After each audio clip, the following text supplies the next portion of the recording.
Got it? Ready?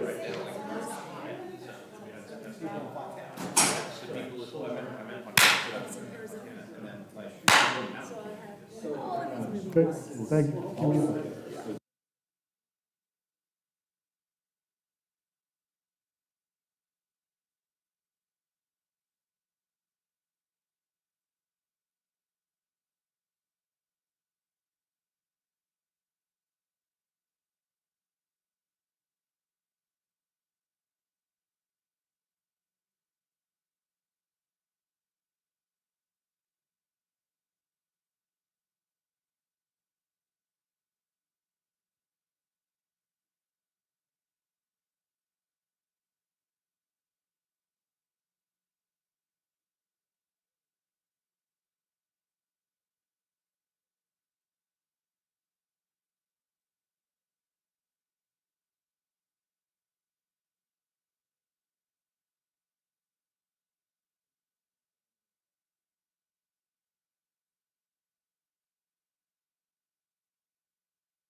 Can we have just a minute? Judge Jones, or Davis Jones, 1 minute. You need a minute? I apologize for being.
And gentlemen, good evening. We're going to call to order this meeting of the San Bernardino County Advisory Redistricting Commission today, Thursday, October 21st, 2021. This evening, we would very much like to welcome Chaplain Robert Lee Hilton, who will lead us in the invocation and the Pledge of Allegiance. Chaplain Hilton currently serves as a chaplain for the Sheriff's Department in Chino Hills. Chaplain Hilton is a Vietnam veteran and is very much enjoying his retirement. And Chaplain, on behalf of all of us, we thank you for your service, and we're delighted to have you here with us this evening.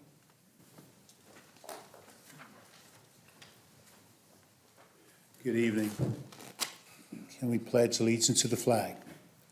I pledge allegiance to the flag of the United States of America and to the republic for which it stands, one nation, under God, indivisible, with liberty and justice for all. Thank you. Thanks for having me this evening. I'm here to sprinkle a little blessing over the things that you've been going on for the last few weeks. Redistricting property and land and trying to make the community happy, where you have safety, where they can live and enjoy themselves. So I'm here to bless each and every one of you. This is like a family affair. You are a family and a piece of the action of the things and blessings for this community in the city of Chino Hills. Let me pray. Father, I thank you for these men and women, for their gifts, for the decisions that they are making for this community in the city of Chino Hills. Give them wisdom, give them integrity. Bring them together as one to make big decisions that will affect this city.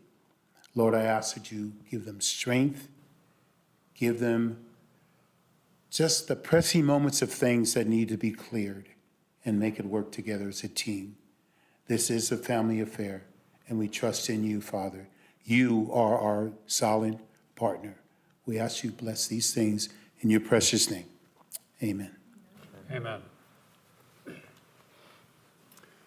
Thank you, Chaplain Hilton. We appreciate you joining us this evening. At this time, we'll take the roll call of the commission, and for that, I'll turn to Madam Secretary, Ms. Monell. Thank you, Judge Davis. If you could please respond by saying present or here. Judge Davis? Present. Vice Chair Nakim? Present. Judge King? Present. Commissioner Creffield? Present. Commissioner Little? Present on his behalf. Thank you, Commissioner Shannon. Commissioner Basley? Present. Commissioner Jernigan? Present. Commissioner Anderson? Present. Commissioner Reynolds? Present. Commissioner Hazlett? Present. Commissioner Wilson? Present. Thank you, Judge Davis. We do have a quorum with Commissioner Shannon in place of Commissioner Little. Madam Secretary, thank you so much, and we are always grateful to have Dr. Shannon here on the dais with us. Thank you. We're delighted to have you join us this evening. Thank you very much. At this time, we're going to review and move to approve the October 13th meeting minutes. Do we have any requests to speak on this item, Madam Secretary? Yes, I believe we do.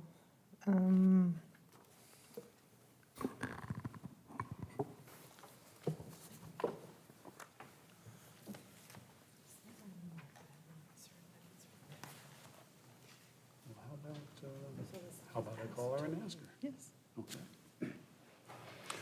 All right, I'm not sure whether or not this speaker intends to speak to this item or not, but do I have Ms. Tony Holly or Holly? Holly? Ms. Holly, is this an item that you wish to speak to the commission on? Yes, ma'am.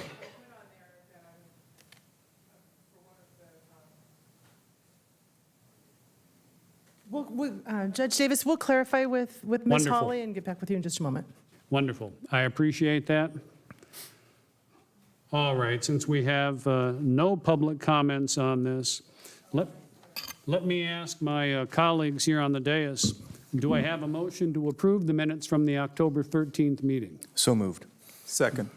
I have a motion and a second, the motion by Commissioner Creffield, the second by Commissioner Jernigan. All those in favor of approval of the minutes say aye. Aye. Any opposed?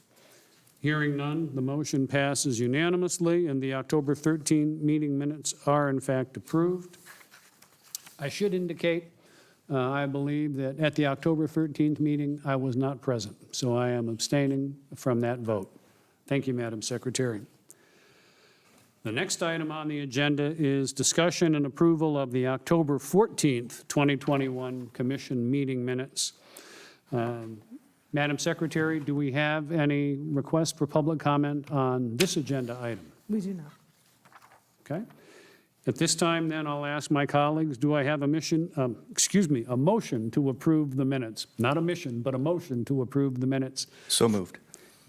We have a motion. Do we have a second? I will second. Judge King seconds. Commissioner Creffield has made the motion. All in favor of approval of those minutes signify by saying aye. Aye. Aye. Any opposed? Commissioner Jernigan. Abstain. Commissioner Jernigan, thank you very much. So the motion carries with one abstention by Commissioner Jernigan. At this time, we are now going to have a presentation from Mr. Mac Rexroad and Fabian Valdez Jr., who are going to present the draft map that's been referred to as the King Map version 2 for review and possible modification, including any revisions that had been approved by the commission at the October 14th meeting exactly 1 week ago. Mr. Rexroad or Mr. Valdez, gentlemen, I turn it over to you. I'll just say that county staff has outdone themselves. Last time you got a monitor at the end of the meeting, sir, and now everyone has one. So we're rolling, certainly improving things. I don't know that'll stay for the rest of our meetings, but we can always hope. So with that, I'll turn it over to Fabian, and we'll hopefully you all be able to see much better at this meeting than you could previously, and we can move through some of these maps. Mr. Rexroad, thank you very much. Mr. Valdez. All right, evening, everybody. Let me make sure I'm good now? Okay, I want to make sure I get that right. Evening, everybody. So the last meeting, we were working on the King version 2 map is what we're referring to it. And we'd gotten pretty close to a final version, and you instructed me to make some modifications and to present that to you. So that's what I've done. The most of the modifications were relatively small, cleaning up lines. You'd asked to try to make sure that we got some of the lines a little nicer, not so squiggly, is I think the term we used. Also, that the north of the 40 and south of the 40 were split into the first and third respectively, with the exception of Barstow. So that's what I endeavored to do. You should have, I believe, the drafts in front of you with all the changes I made.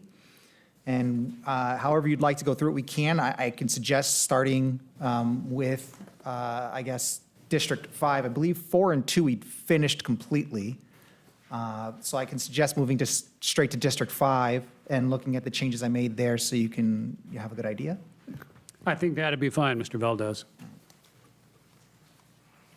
So moving into District 5.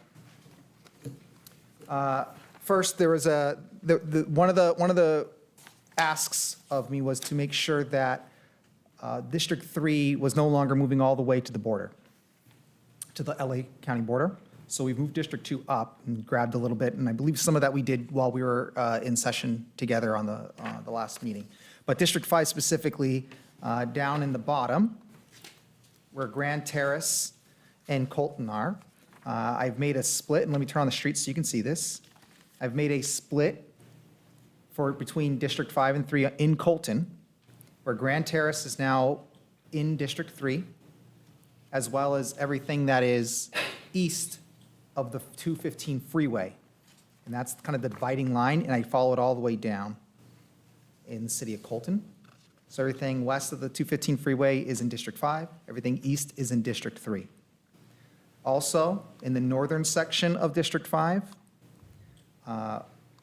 it was asked that I clean up some of the lines around here. You can see the city boundaries or what was being followed previously. What I did is I pulled it out a little bit just to grab some of these little more unincorporated communities that are just sitting in the foothills right here and pulled them into the District 5 as well to mostly just to kind of clean these lines up and not make it quite so jagged and unappealing, I guess. So those are the District 5 changes I made. District 5 as drawn with those changes is now 438,748 people, which is 2,700 over the ideal population, or 0.62% over the ideal population. And the Latino CVAP, Hispanic CVAP, is at 59.86%. So it's basically where it was when we left off. It didn't make much of a change. I just wanted to make sure I gave you all the numbers on that so you can see the changes I made and how it affected the total deviation of the population. Any questions on District 5?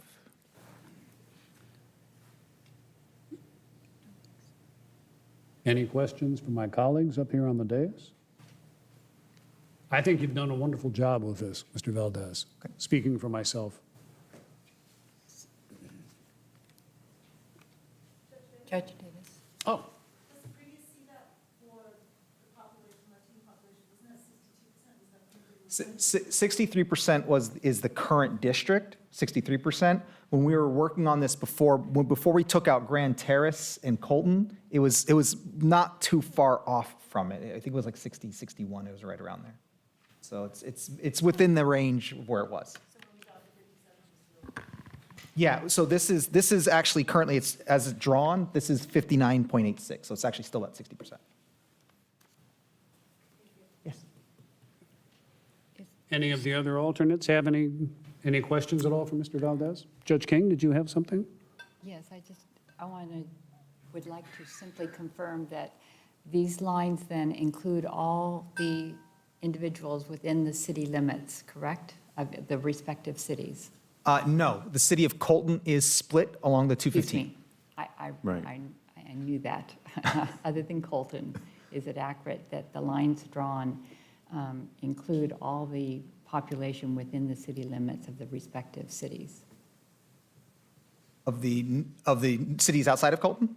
The cities that are designated on the map. Rialto, San Bernardino, Bloomington, right. Yes, So San Bernardino is whole population-wise, yes? Muscoy, Rialto, and Bloomington are all kept whole in this drawing, yes, in this map version. And none of Highland is included in that. And none of Highland is included. However, in this version, there are areas outside of Highland which are considered unincorporated. They're not within, they're not San Bernardino City, they're not Highland. They're in between these, and that is, you can see this line here, this dotted line, if you can see that, that is the outline of Highland. And this line here is the outline of the city of San Bernardino. So these populations in this area, I do not know if they consider themselves Highland or San Bernardino, but the city and county consider them unincorporated. So with regard to those populations, I can't speak, but with regard to people living in the city limits, yes, they are whole. Can we take a look at the population in those areas? Certainly. All of them, or just want to see one or two, or? Just those two. Okay, yeah, absolutely. All right, let me actually do it this way.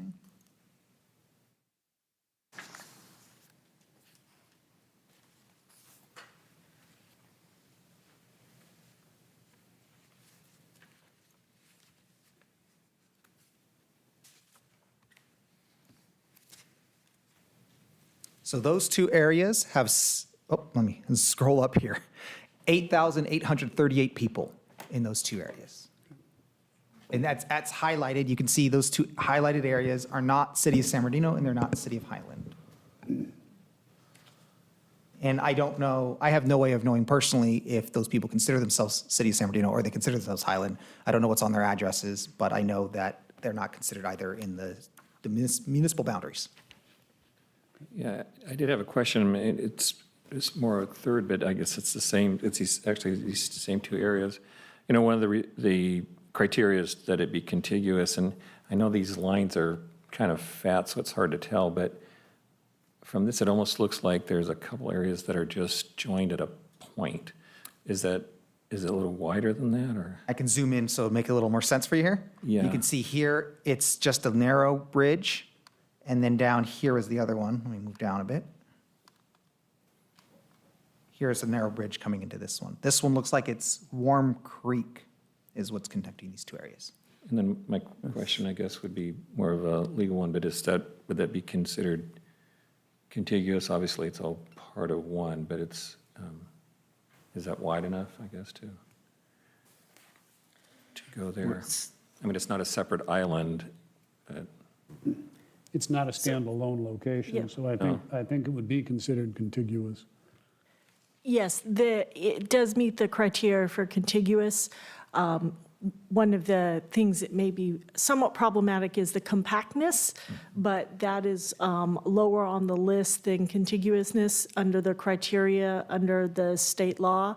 And so if there's discussion about why the lines are drawn this way, for example, it's the city boundaries of the city of San Bernardino, that would explain the difference. Okay, thank you. Can we zoom in on the streets? Let's see where they. Certainly. So this street here is Tippecanoe. Tippecanoe. That's the street right here. And then in the northern area, All right. this street here is Del Rosa. Right here, and then across Pacific Street this way. So Del Rosa and Pacific. Yeah, San Bernardino Airport? right. I believe it's It's, down here, isn't it? I believe this is the airport right here. right. Oh, sorry. The airport, so if you notice the red sections, the areas that are in question right now, the airport is just this area down here. More than likely, yeah. Okay. Anything east Okay. of, anything west of Del Rosa for sure. Okay.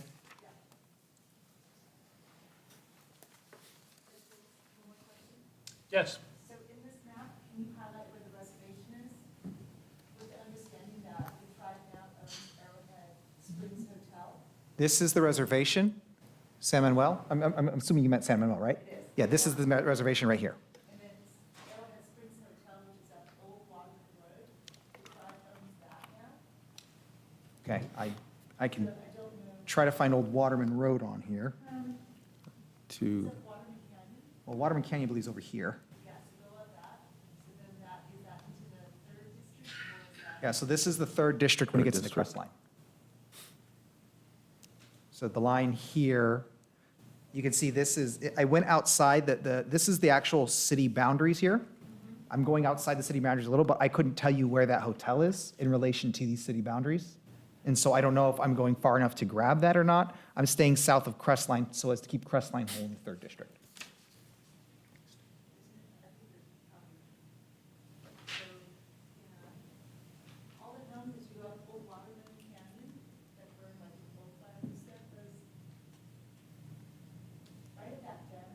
Right here? So it's here. Okay.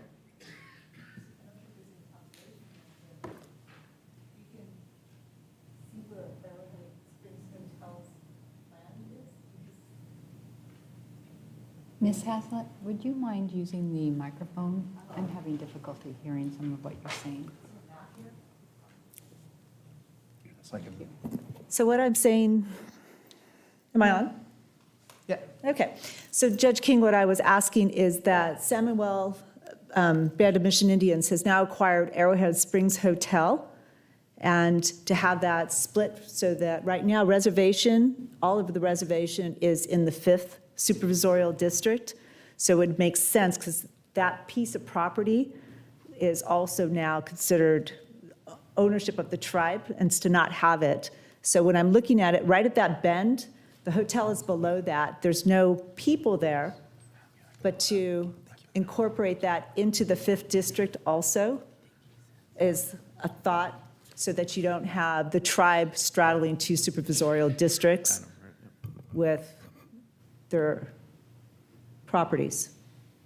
Can I inquire on one thing? It seems to me that the acquisition of private property by the tribe doesn't create a new population community. Correct. They have simply. But it's still community of interest as far as their, Well, That depends on what the property is being used for. If the Agreed. property is a hotel that has guests, it seems to me there's hardly any community of interest. And I think if we worry about contiguous, hang on, Ms. I am. Hazlett. I think if we worry about contiguousness of a parcel of property that the reservation has acquired, we get a little too concerned about making something contiguous that we frankly don't need to, because it's nothing more than, like I said, the acquisition of private property by the tribe. Mr. Rexroad, you had a comment? We were a little off in terms of where we located that on the map. It's actually clearly within the district yeah, that we this, were talking this right about. here is Arrowhead Springs Road. This is where the hotel is, so it's in the 5th district currently. oh, okay, it's As- there. As drawn, it's currently in the. We were Okay. a little north. I was looking at a community of interest and understanding that the Arrowhead Springs Hotel probably never have guests in the future, but it is contiguous to reservation land. Wonderful. And going back to those unincorporated areas, they do believe that they are San Bernardino. And if Okay. you've ever been there, you would realize that that is, especially west of Tippecanoe, Okay. that little section there. So, so you can see up here, I have the changes. You can see here the pending changes. Hopefully you guys, it's big enough for you to see now. The areas I've highlighted, you can see the change in population is about 8,900. Were I to make this change, you can see how it would affect both the 5th district, which they'd be moving into, and the 3rd district, which they'd be moving out of. Were we to change this, the 5th district would go from currently being 0.62% over deviation to 2.66% over deviation. Right. And the 3rd district would go from 3.2% under to 5.2% under. Right now, our maps are at under 5, and we go to about 8 with that change. Right. So if that change were to be had, we'd have to pick up another large chunk of population, probably equal to the number we're losing roughly from somewhere else. Do you have a comment? Commissioner Naquin? Could you scroll where it's closer into the airport? I'm interested in the housing that's on the north side of the airport. This area here? Yes, I think there could be an argument there that that's a community of interest because there's a lot of housing tracts, and they have concerns with the airport, with noise and traffic. So I was curious if we need to take population out of 5, if we could kind of maybe move the lines down somehow, so that. You're saying move the line to here, take this out of 5 and put it in the 3rd district? Right, so that would keep those housing tracts. Yeah, I can do that. That would be splitting the city of San Bernardino, though. Okay. This right here is the line of a city of San Bernardino as it Okay. touches Highland. But yes, doable, totally doable, absolutely. In fact, So I can tell you it's the a population thought. there. If you give me a second, I'll actually tell you what the population of that area is, so you have an understanding of it. It's not much.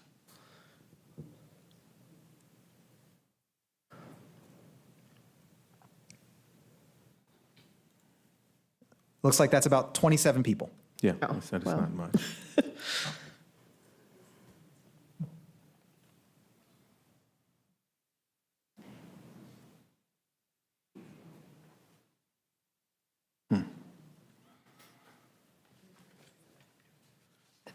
The portion of the unincorporated area that Commissioner Jurgen suggested was considered themselves to be San Bernardino residents is which one? I'm not clear on that. I'll highlight them again so you can see them. Actually, both of those would. Oh, both of them? Yeah, it's both these areas that I'm highlighting in red currently. Well, if it's an exchange between 3 and 5, we have already split part of the community of Colton between these two areas, so that line could potentially be adjusted. Yes, we could take, if we take 8,000 into 5 from 3, then 3, we could, instead of using the 215 as the barrier in Colton, we could make another boundary, maybe coming out into this area over here to pick up the rest of that population and take up more Colton. That would be an option. Yes. No.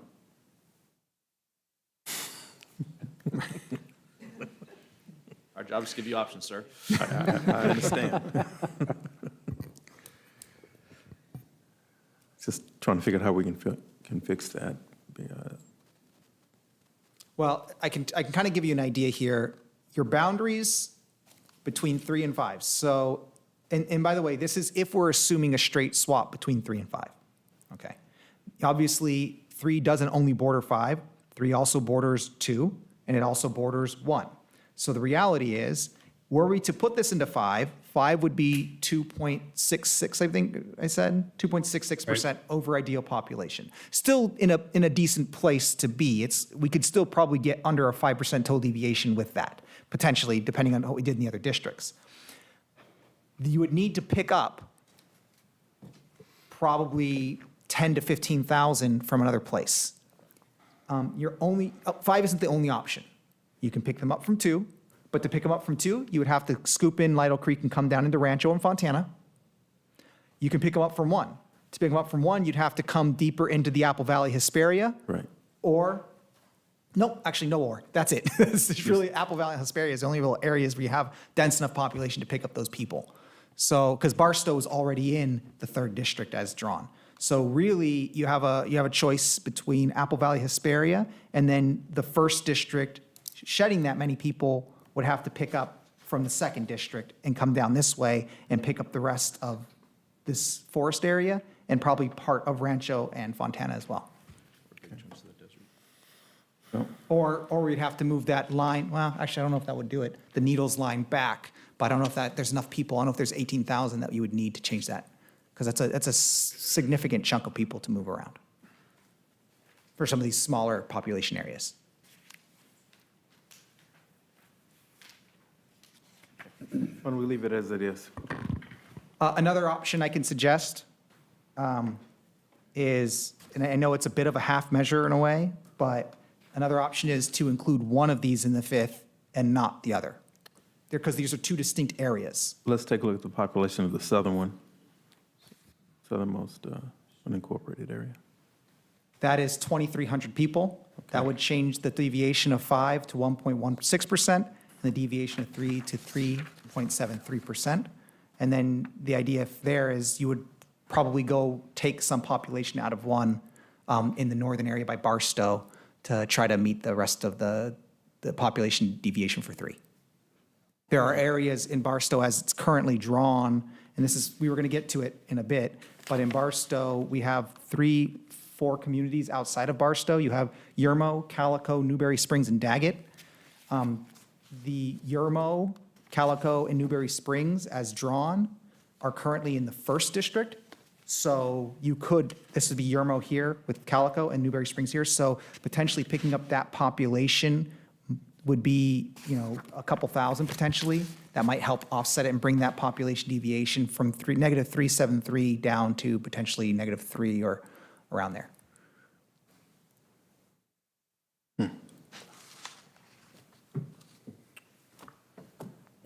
The geography is challenging. Very much so.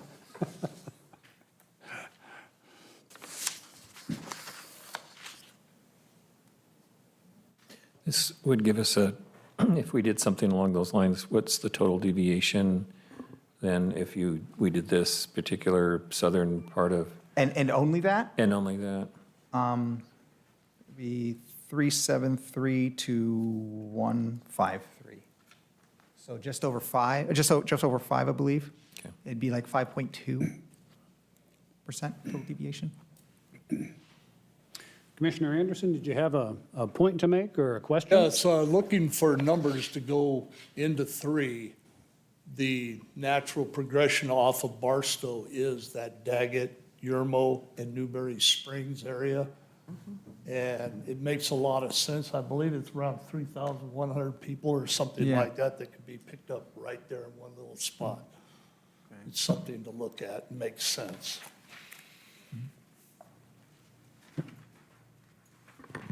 Would that be considered a fair exchange? Well, it certainly helps the numbers. Would you like me to make the change so we can see what it would look like? Yes, please. Please. I'm going to first move this section into the 5th, that southern section of the unincorporated area. And then I'm going to add in Yermo and Newberry Springs, not for Irwin, just Yermo and Newberry Springs into the 3rd district.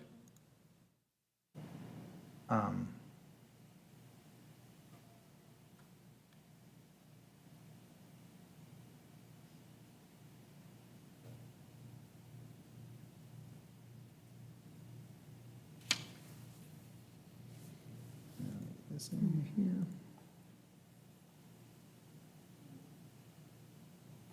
Okay, so that's roughly getting all the boundaries of Yermo and Newberry Springs together. Just making sure I got that little block there. Okay. All right, so if I were to make that change,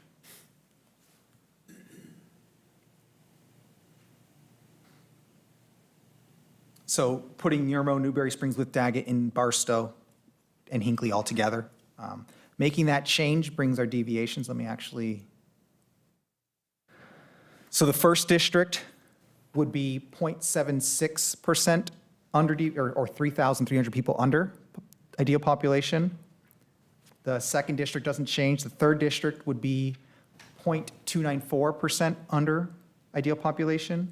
And the 5th district would be 1.16% over. 2.94 or 0.294? 2.94, I said 0.2, you're right. 2.94% under total ideal deviation, and then the 5th district would be 1.16 over. So our total deviation would be, looks like 3.5% total deviation. with And those making are all changes. well within the recommended limits, correct? Yes, the 5th district Hispanic CVAP, it's still at 59.92, so it doesn't change the relative Hispanic CVAP population percentage.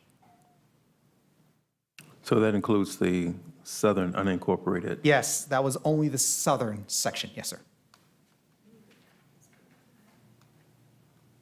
And I'll zoom in so you can see the change as it was made there.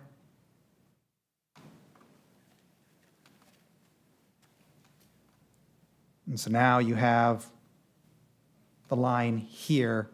Those people are now in the 5th district. And this is a little artifact freeway. I'll grab that as well, put that in.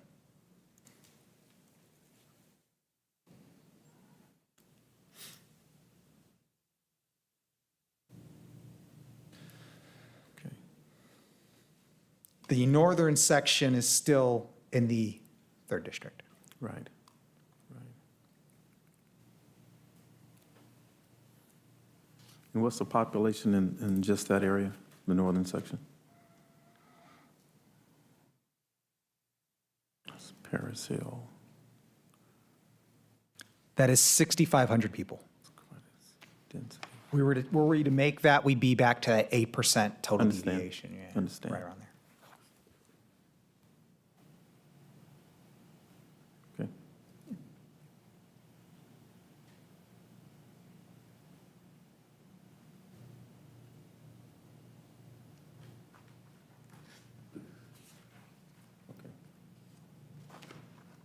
Any other comments on this particular proposed map? I have to say, I like the numbers that Mr. Valdez just gave us, and I think this is a really good effort. One thing I didn't really get to talk about, we did briefly talk about as I was making the changes, the request that the south and north of 40 kind of be split. This is the 40 freeway here. So now Barstow, and of course the areas we just added in, are now in the 3rd district along with the Morongo Basin, whereas Needles coming down to the reservation, going up for Irwin, are in with the First district. Victor Valley in the 1st district. First district.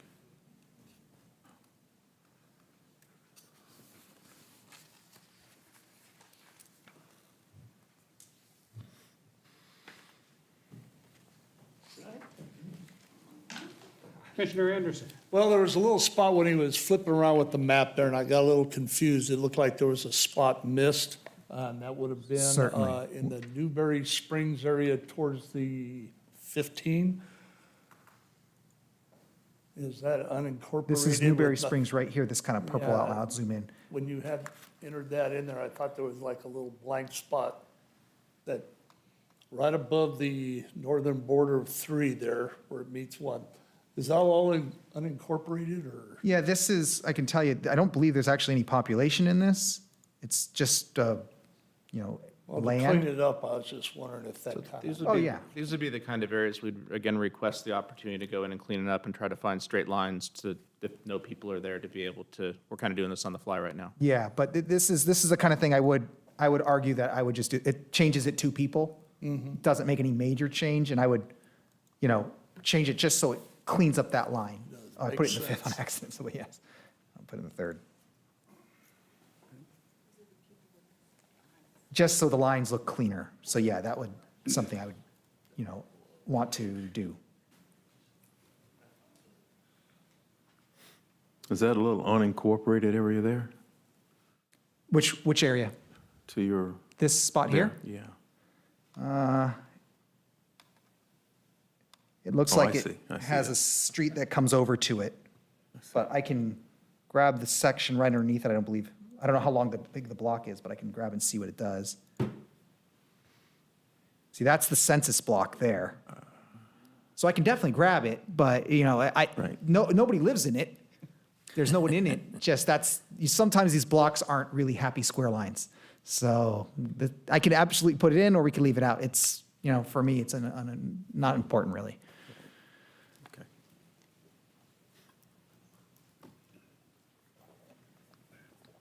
Anybody else have any comments or questions for Mr. Valdez with regard to the most recent iteration of the map? I have a comment. Yes, Commissioner So- King. The deviation is 2.94%, correct? And we were working towards a goal of not going beyond 2.5. Is that correct? I believe what council had requested is that we not break a total deviation of 5%. And if we are still under that total deviation of 5%. We're at 4.5% total deviation. Because we're only over. 'Cause we're only over 1.5. 1.16.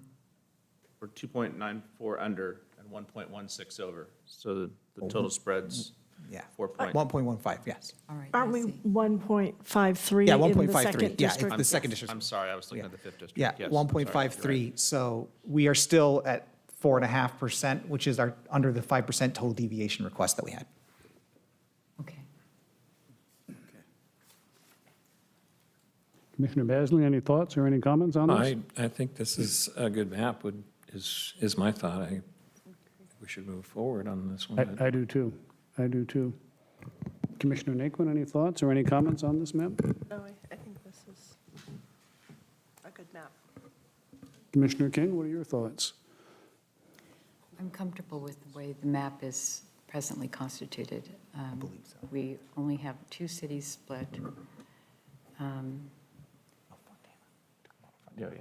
So I think we're doing better than what has been done historically, significantly better, based on the testimony we had at the last meeting, that we were destined to have at least 1 city split in 3 parts, and I don't think we're there.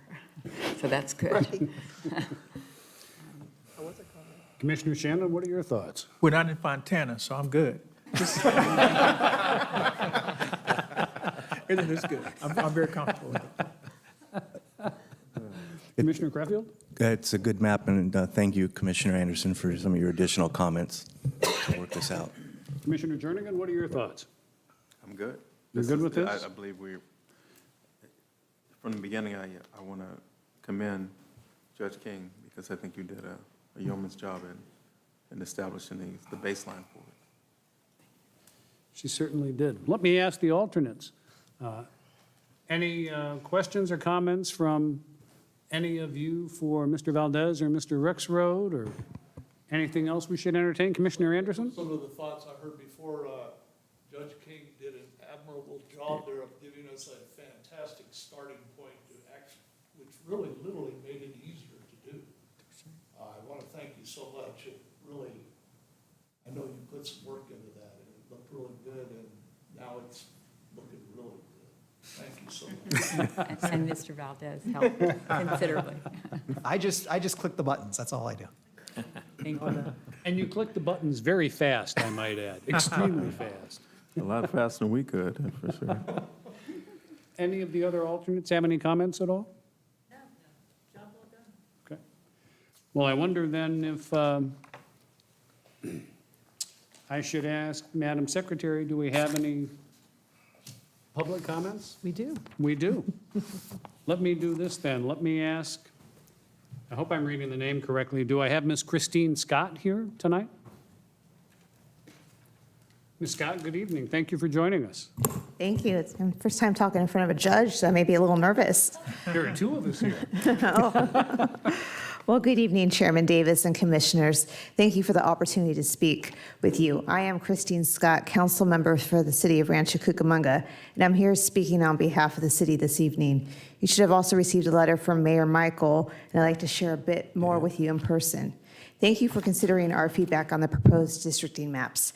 We would ask you to reconsider any map that would split our city between supervisory districts 4 and 2. Our city is an important community of interest, and the Fair Maps Act establishes communities of interest as the building blocks for determining district boundaries. Our city has not been previously divided among districts, and we have a strong identity as historically belonging to the 2nd District. I represent City Council District 2, which includes most of the southwest part of Rancho Cucamonga.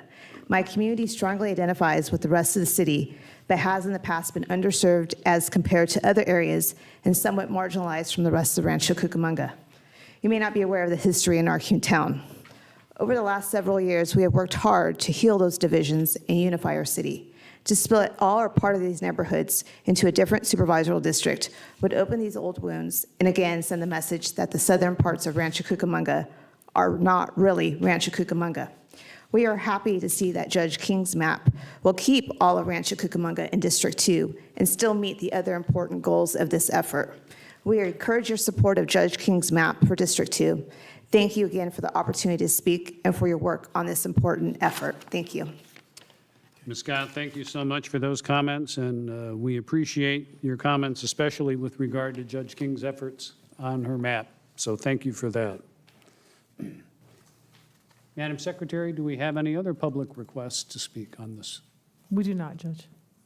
All right.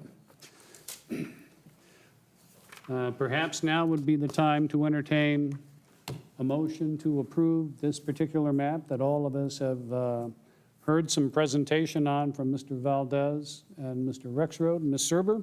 Would now be an appropriate time for us to entertain such a motion, or do we need further discussion along those lines? If I could just clarify with the consultant, are there any small lines that you would need to clean up based upon the changes that were made today by the commission?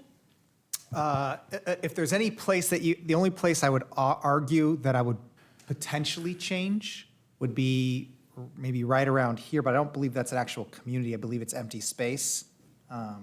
The answer is, we would like the opportunity to go back and study these and make sure we get it right. Because Yeah. when we're doing this on the fly, if we miss one little census block, then it's not fixed today, and we don't want an unincorporated island not ending up in one of the 5 districts. And so we'd like to do a good job for you on that and would ask for more time.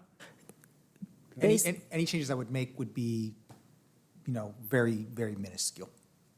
Based upon that, the commission may want to provide direction for the consultant to finalize the map for your approval at the meeting next week, if that's something the commission is interested in. Well, I think based upon my colleagues' comments, that is definitely something that the commission is interested in. And perhaps what I should do is ask if there's a motion so directing the consultants to revise and finalize the proposed map, which they have presented to us, which all of us, I think, were on board with. So moved. We have the motion by Dr. Shannon. Do we have a second for the motion? Second. We have a second by Commissioner Jernigan. All in favor, say aye. Aye. Any opposed? Hearing none, that motion carries. Gentlemen, we appreciate your efforts very much. Thank you.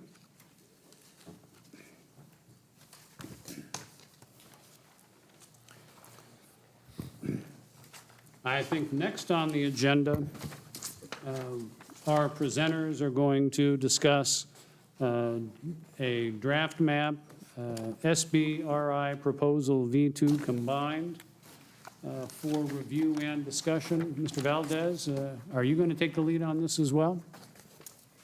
I can, yes, I can.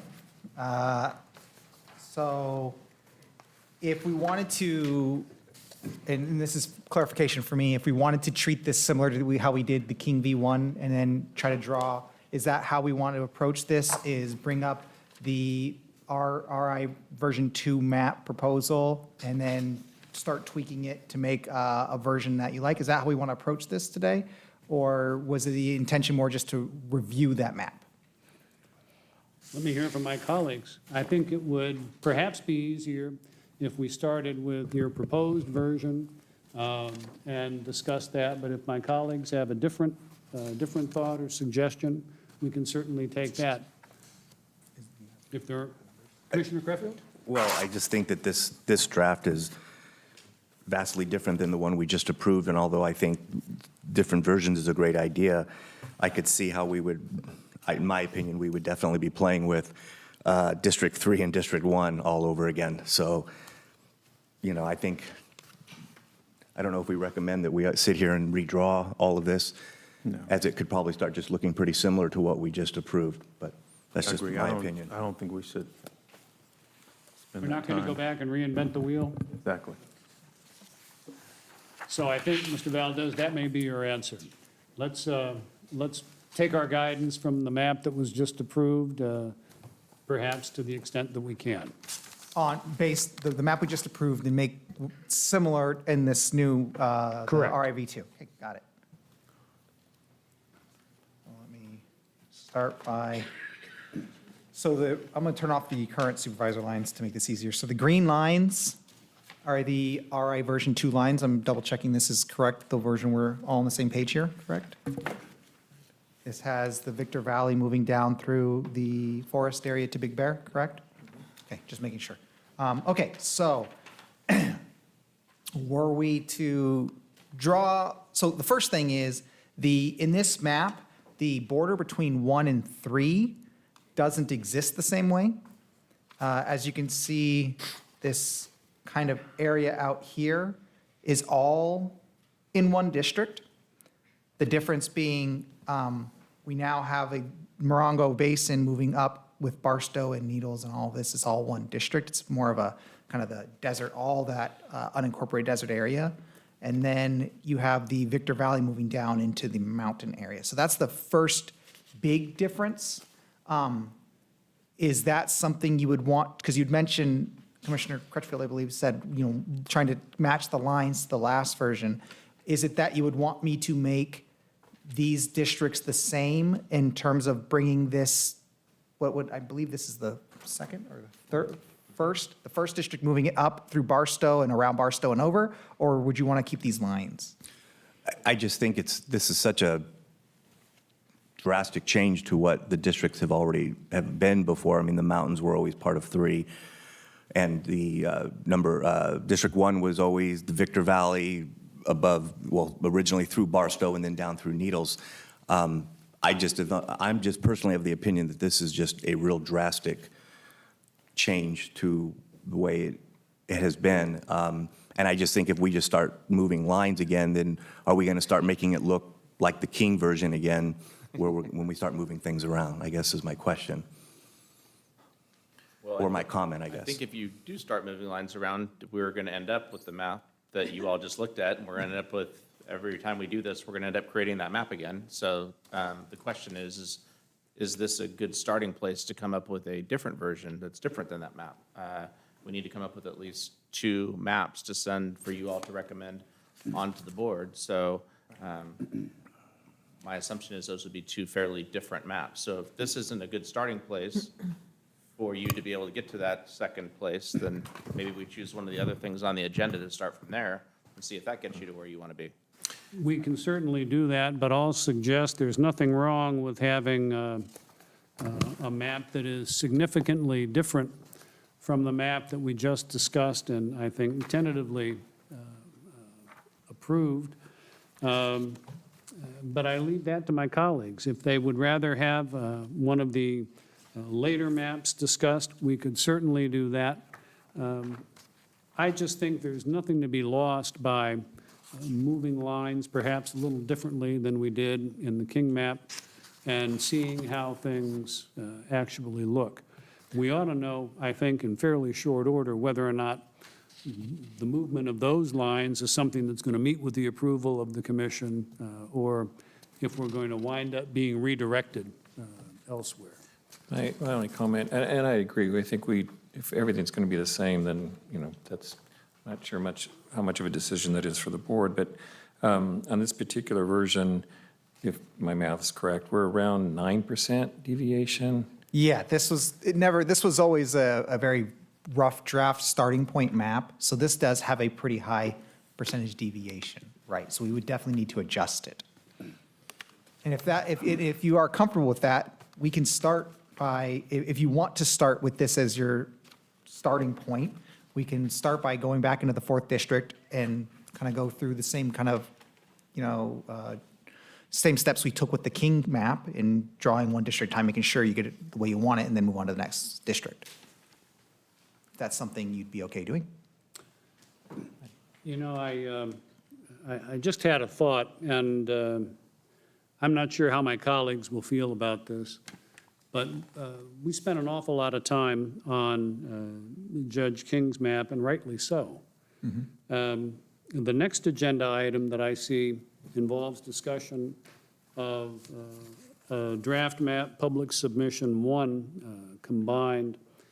It occurs to me that perhaps some discussion about this particular draft map might be a better use of our time, at least at this point. I don't know, however, if my colleagues agree, if they want to take up your map first.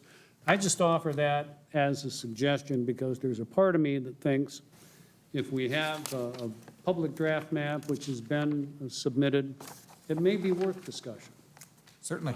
There is something to be said for letting members of the public know that, in fact, we do take their submissions seriously, and we are willing to discuss it. Absolutely. But that's just my view. I would agree with that, and I would like to see us consider one of the public submissions, because we came from a very good place with Judge King's map, but I think it would be best to open it up to the public as well. I concur. Does that work for the rest of my colleagues? Yeah, I concur. I'm always delighted when I can have a good idea this late in the day. All right. Just offhand, it looks like the total deviation here is around 4, or? I'm sorry, before we move on to the next map, if we could just get clarification, are you taking the consultant's map off calendar? Are you continuing it to the next meeting, or are you just postponing it and moving on to the next item? For Plus, right we now- also need to ask about public comment. Of course. And for right now, what I'm doing simply is suggesting that we postpone it. Let's see how the discussion on the next agenda item goes.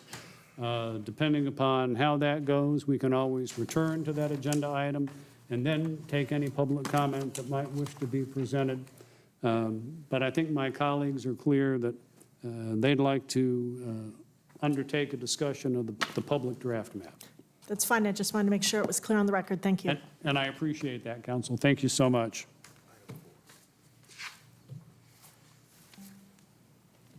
And Commissioner Basley, did I interrupt you? I apologize. No, I just had a comment. I wasn't sure the deviation would look like it was in the 4% range real quick, or? Let me double check.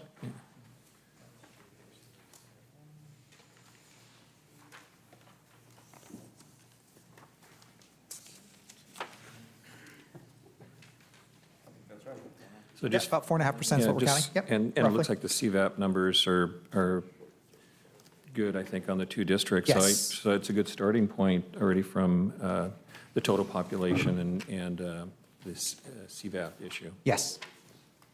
So to summarize, in terms of the CVAP numbers, we have one district, this District 4, that's just over, it's at 50.42, which is very similar to where it was before. And then the 5th district is right where we were in the previous district. You were previously working on Judge King's map, it's at 60.29. So it's Right about the 59. We were in the last Judge King version 2. This is,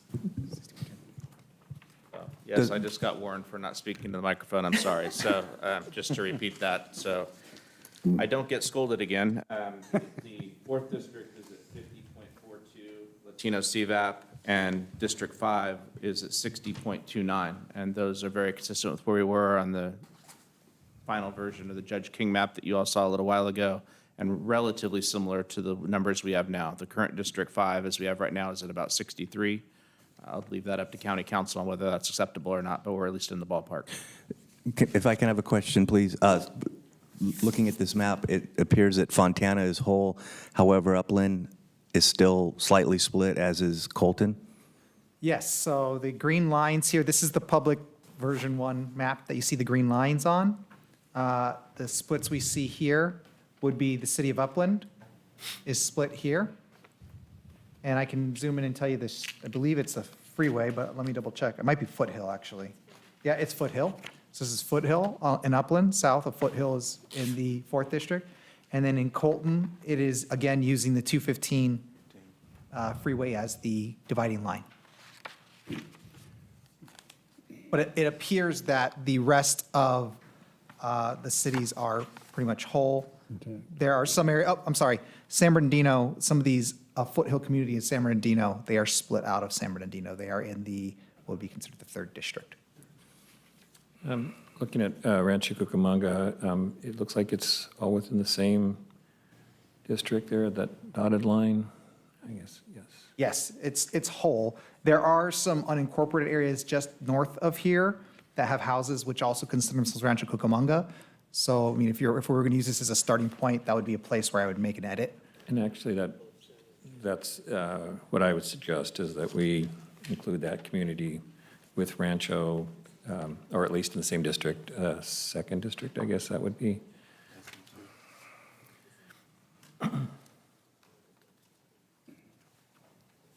And to that point, there's also, you would probably consider moving the rest of the reservation into the 5th district and potentially some of these outskirt areas as well, unless the intention was to have these foothill communities with the Crestline Lake Arrowhead area.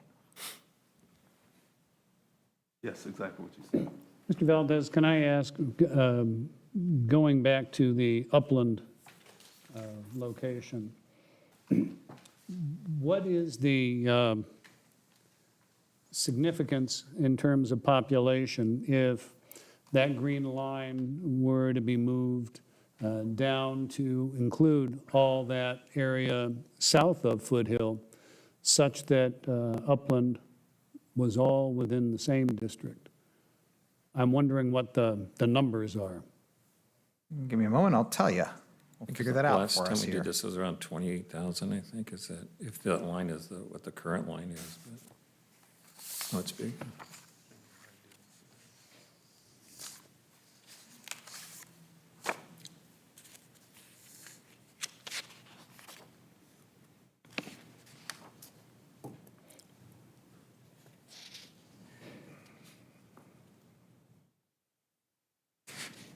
It looks like it's approximately 39,000 people. And is this current northern line where the current boundary is, or how close is it to what the current boundary is? Yeah, it follows, this is the current line. It kind of follows the current line. You can see, you actually can't see because the green and red are superimposed, but yes, that is the current line. So if I were to turn that off, you can see the current red line. Let me turn this off again here. That's the current red line, is the current supervisor district. There, the public submission follows that line exactly. So essentially, Thank it's you. making no change to the current District 4.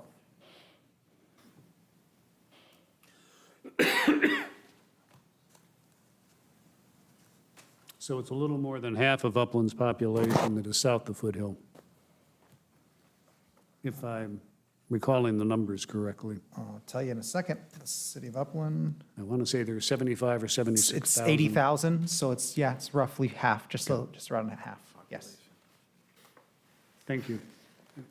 Whereas if we took that unincorporated area of Fontana and the area south of the 10 in Fontana, then Upland could be whole. Yeah, my comment would be, that would be, again, we're getting back to the version we just were looking at. And I think, this is where the current line is.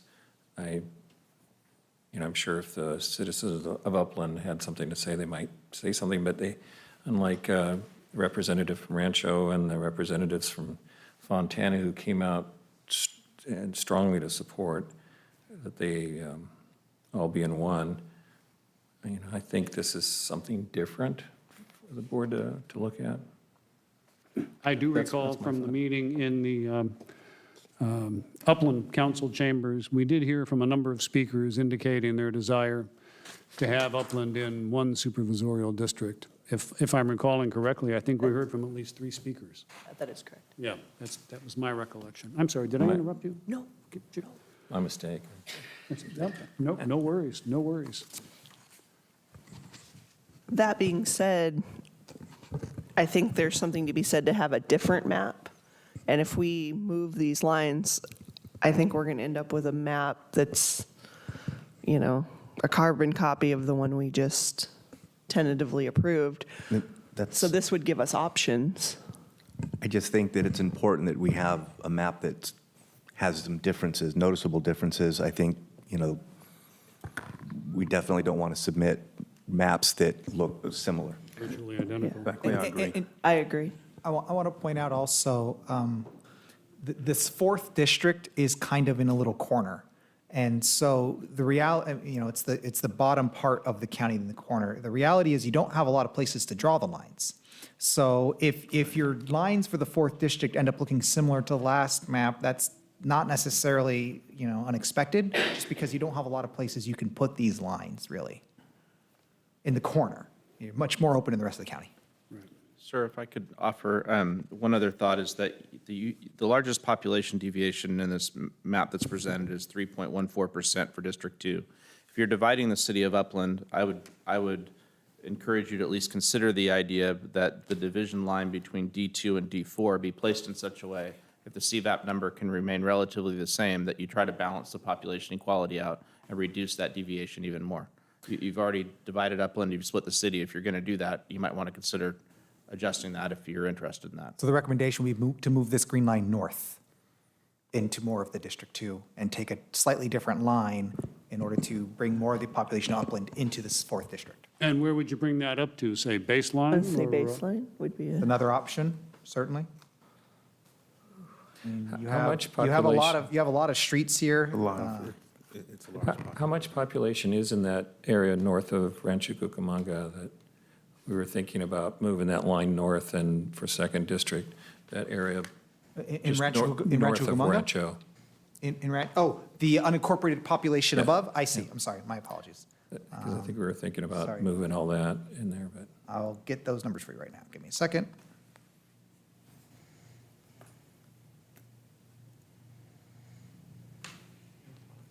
That's approximately 167 people. Did you say 167 people? Yes, sir. Okay, thank you.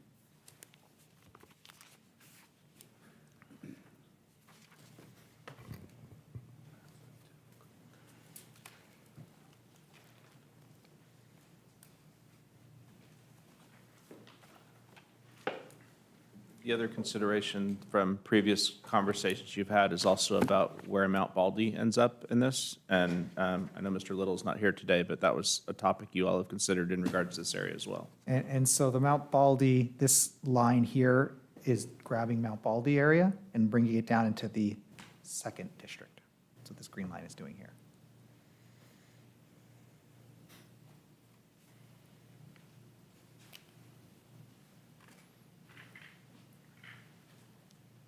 There's not much population there.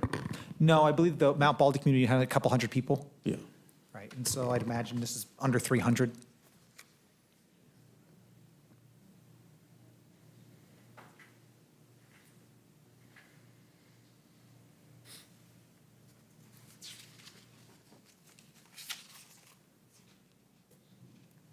Would you like me to, so I guess the question is, looking at this section, as we see, there are some things they've done in this map that you've also done in your previous maps, including the Mount Baldy, which is something you did in a previous map.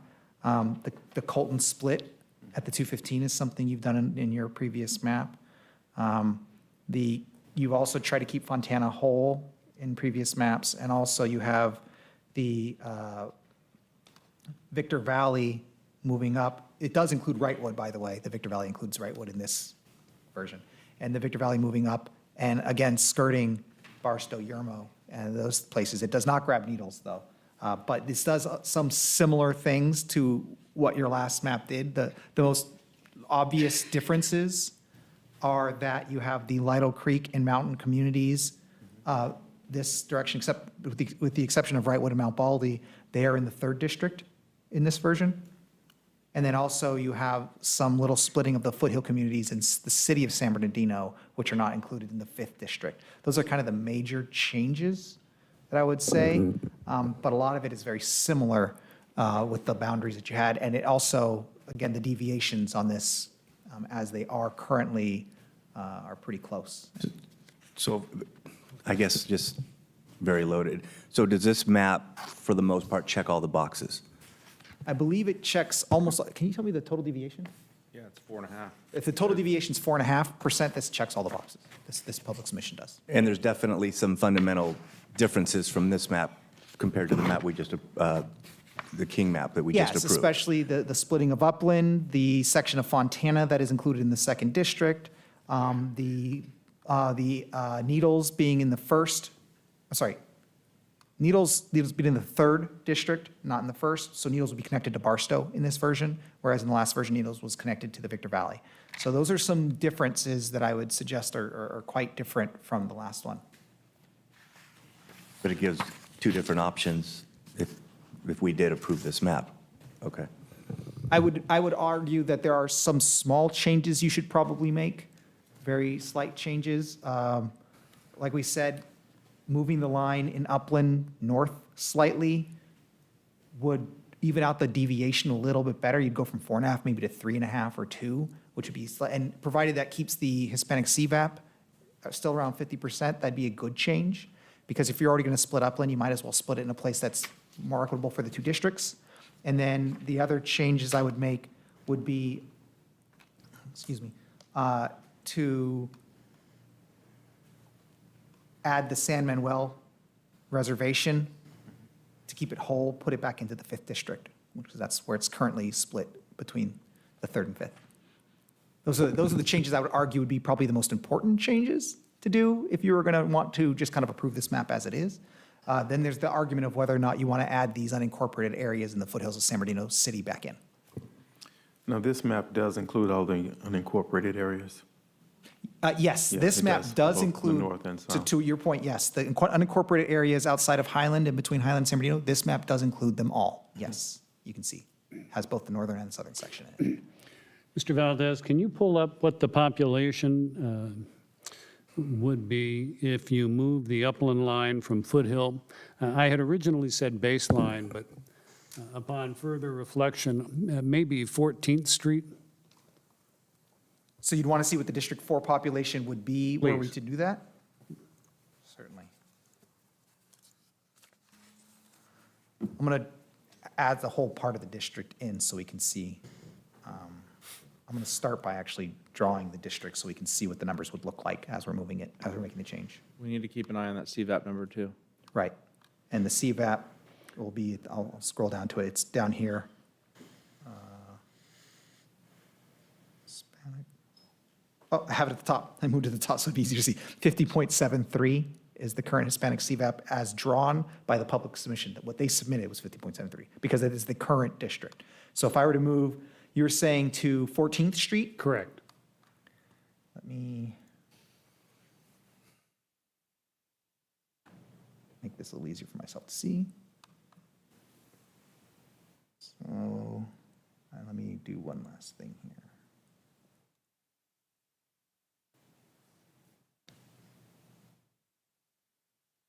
So 14th Street would be this line here. Yes. Okay.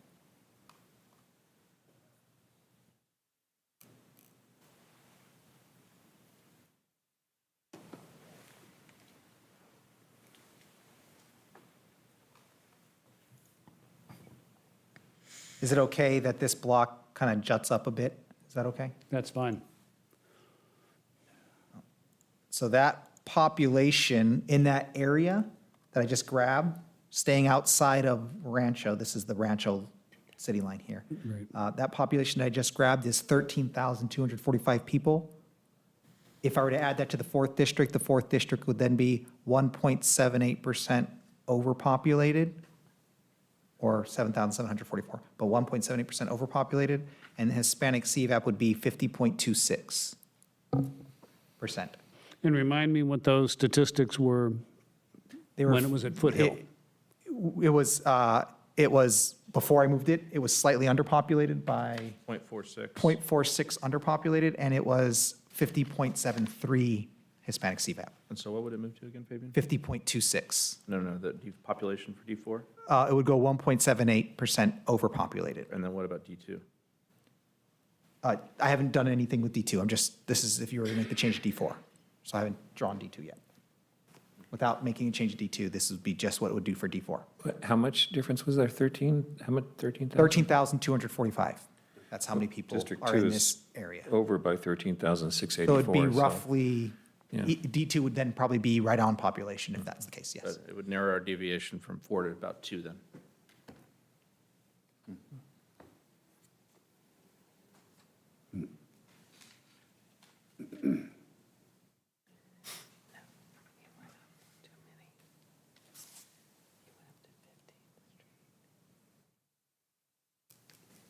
Any questions or comments with regard to that? Excuse me. think, Oh, I'm sorry.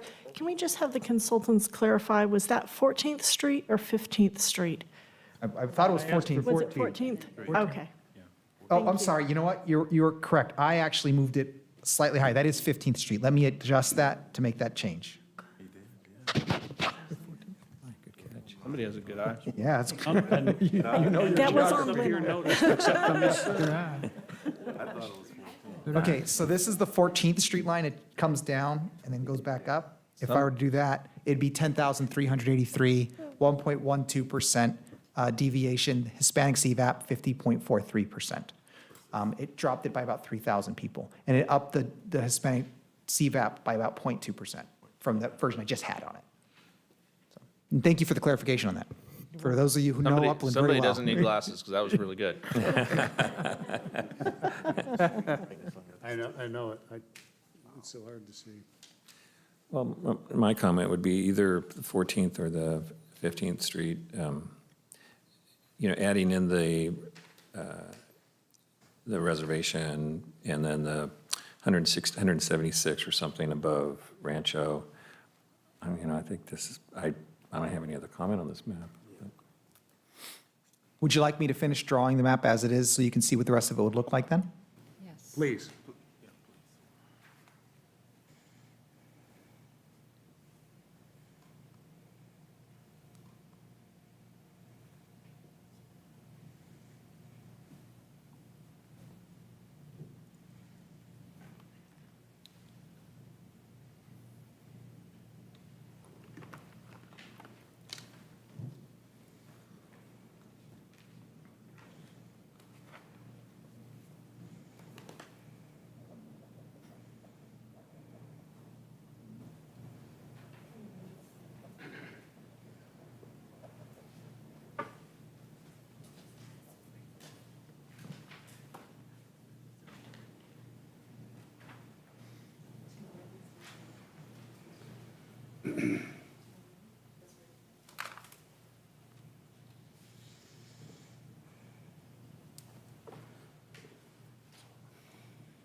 Allow me a few more moments while it's finishing this up.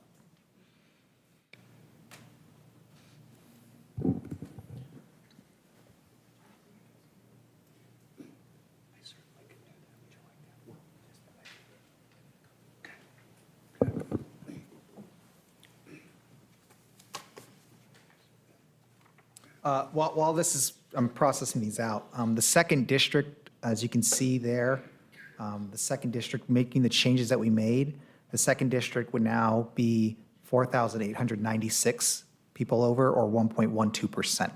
That would be the new deviation for the second district when we made the change up, taking the extra part of Upland.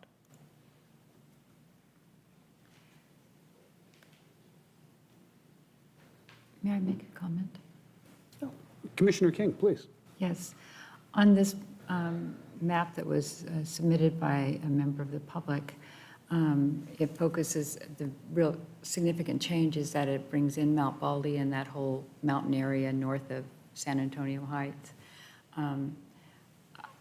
I think that the area just above Rancho, the unincorporated area, and the entrance to Cucamonga Canyon and Etiwanda Canyon logically would also be part of 2. It doesn't add any numbers of any consequence, but though that's a significant issue in that area is access to the forest lands that go through Rancho and Rancho now includes Etiwanda, as you know. Sure. What I'll do is, once this last district I have drawn, I'll go in, we'll change that in the second district so we can see how that would affect the number, total deviation numbers and everything. This is almost finished here.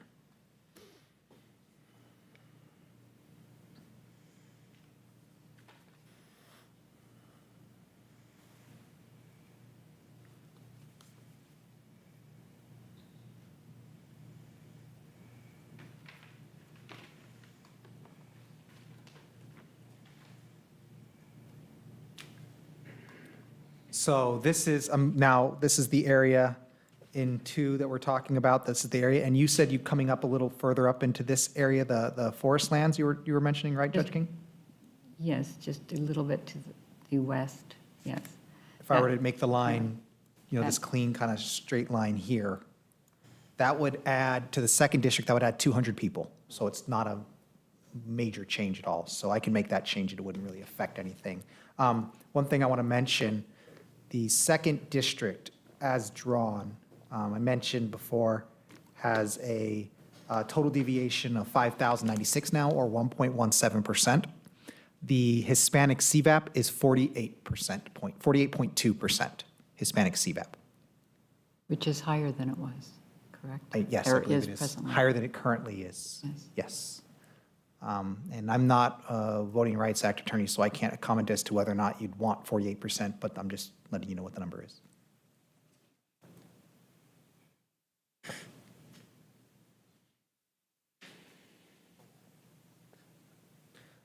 The rest of it, I would also, so making that change, and then I would also want to make the small change here between the 3rd and the 5th district, if you allow me. I just want to put the rest of the reservation into the 5th district.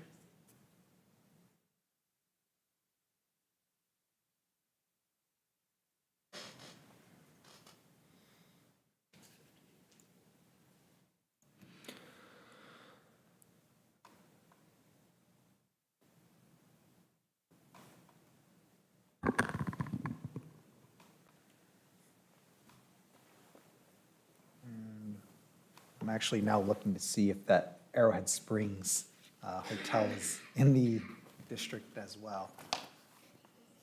It's right here, I believe, so I believe it is. This is the Arrowhead Springs Road right here, so it's right here in the 5th district.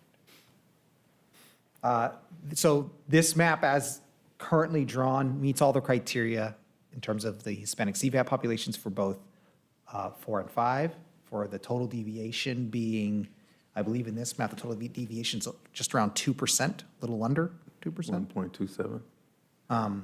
So it's very close to what you're, oh, I'm sorry, I was wrong. It's 1.2 to 1.2, so it's actually closer to 2.5% total deviation, just under 2.5% total deviation. And the only major change, other than the ones that we already made, would be whether or not you wanted the unincorporated. 1 second, can we go or, sorry, back to this- 5? I'm sorry? Can we, just south of the 15 freeway, the wash, can you include it in 5?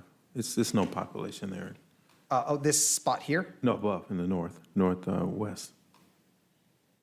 this area here? Yeah, just below the 15 freeway. There's no population there. That is 1,977 people.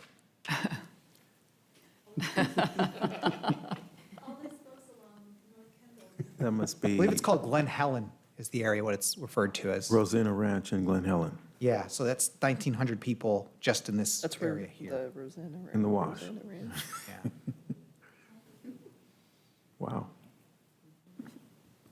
Okay. It wouldn't change tremendously your total deviations, however.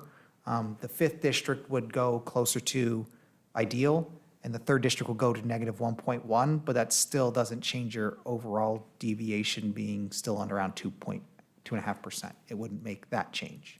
And also the Hispanic CVAP would not, it would still be 60% if we were to make this change. It wouldn't change overall your goals, is what I mean to say.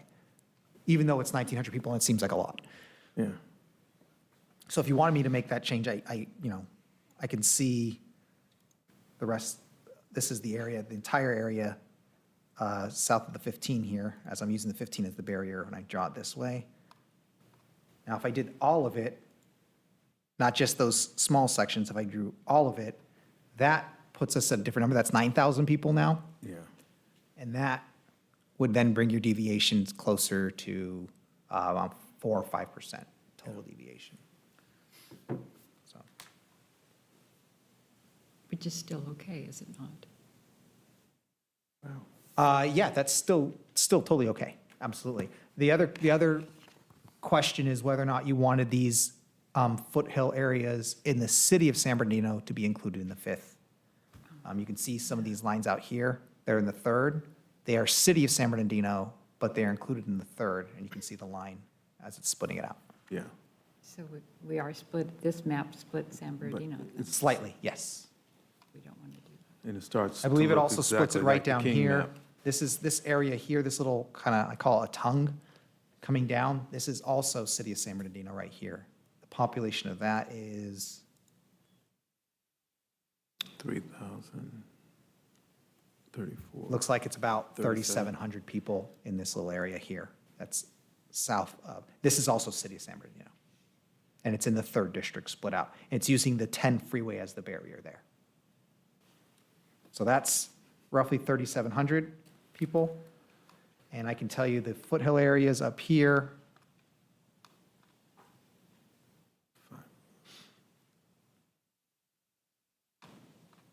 That's a good population. Is about 700 people, 650. If I were to get the rest of these little parts in here, it might be a little higher than that.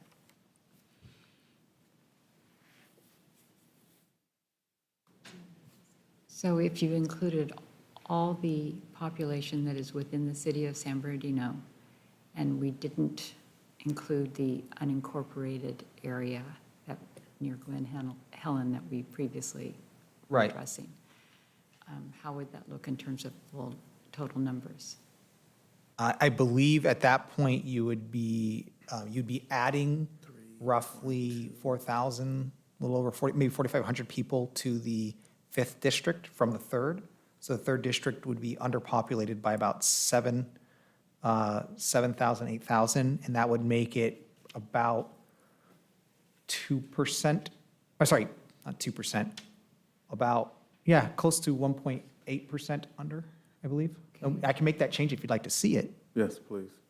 Let me actually do this. Let me grab this area and we can make the change without doing it. We can actually see what it would look like here.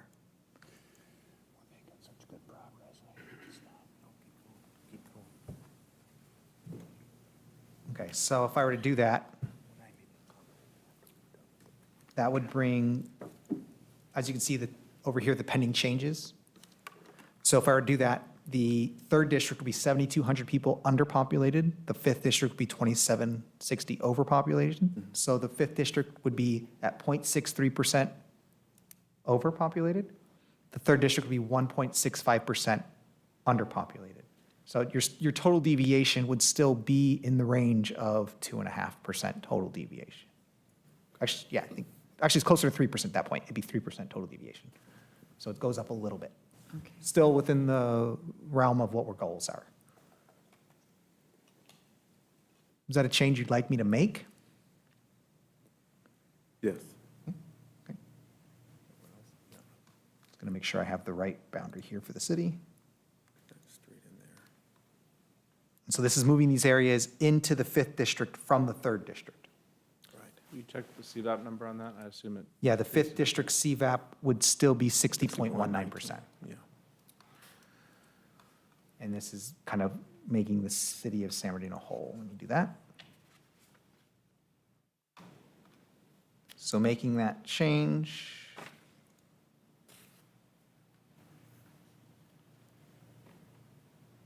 Okay.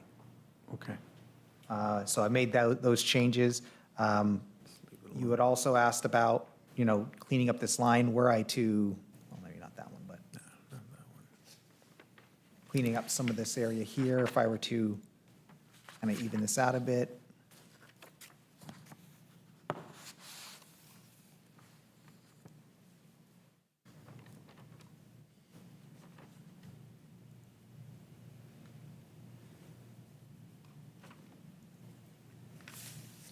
Mostly hills. If I were to add this extra area in, which would just kind of even up your lines and you wouldn't have these jagged lines as much, that's another 169 people. So that wouldn't make a major change. If you wanted me to clean that up, I could. Yes. I think that's a good idea. Yeah. Clean it up. That looks much better. It's closer to the king. Okay, so this now, the map as drawn, I'll zoom out a bit so you can see it more clearly.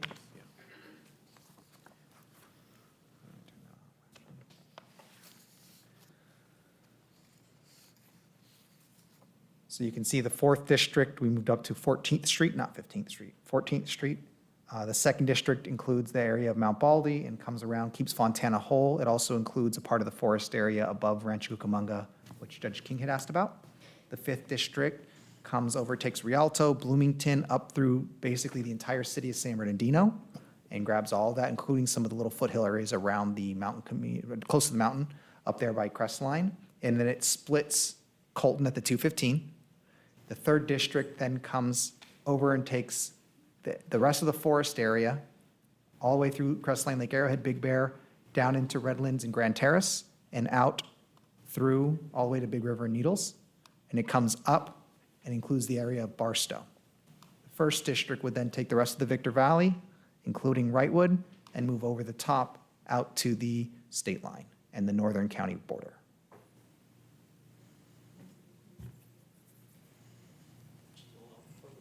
And the only cities that are split are Colton and Upland. I believe, I would have to double check in some of these small little lines, but the only cities that we have split, I believe, are Colton and Upland, yes.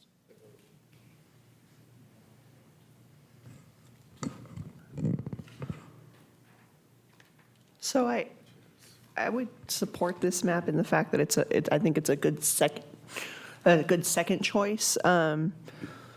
It's different enough. We're not just submitting two almost identical maps. So I'd just like to put that out there. I agree. So do I. I do also. As do I. Commissioner King, how do you feel about this? I'm comfortable going forward. Actually, it does make me very uncomfortable splitting Upland the way it is split so substantially. It's not a minor portion of it. And I'm very familiar with Upland, and I don't think there's any justification for that kind of a significant split other than just numbers that happen to hit wrong. Having said that, I know that we have to split something, so, and it splits Upland as opposed to the other map splits Fontana. Upland has been split for a very long period of time.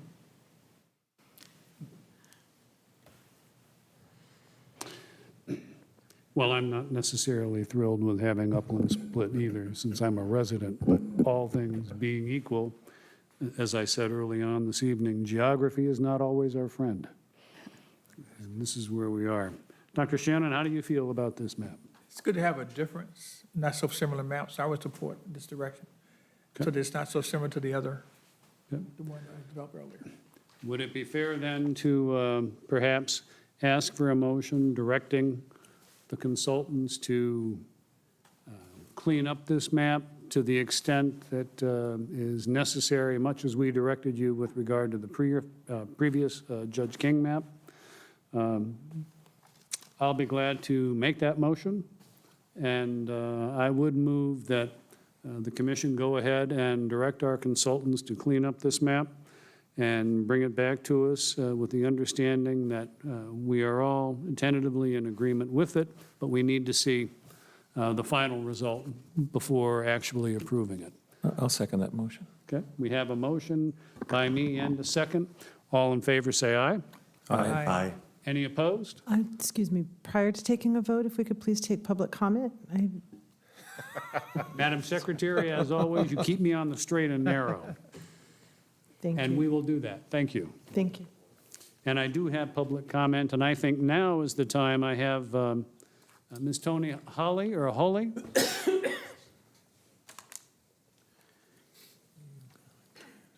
Ma'am, good evening, and thank you for taking time out of your evening to join us. Thank you.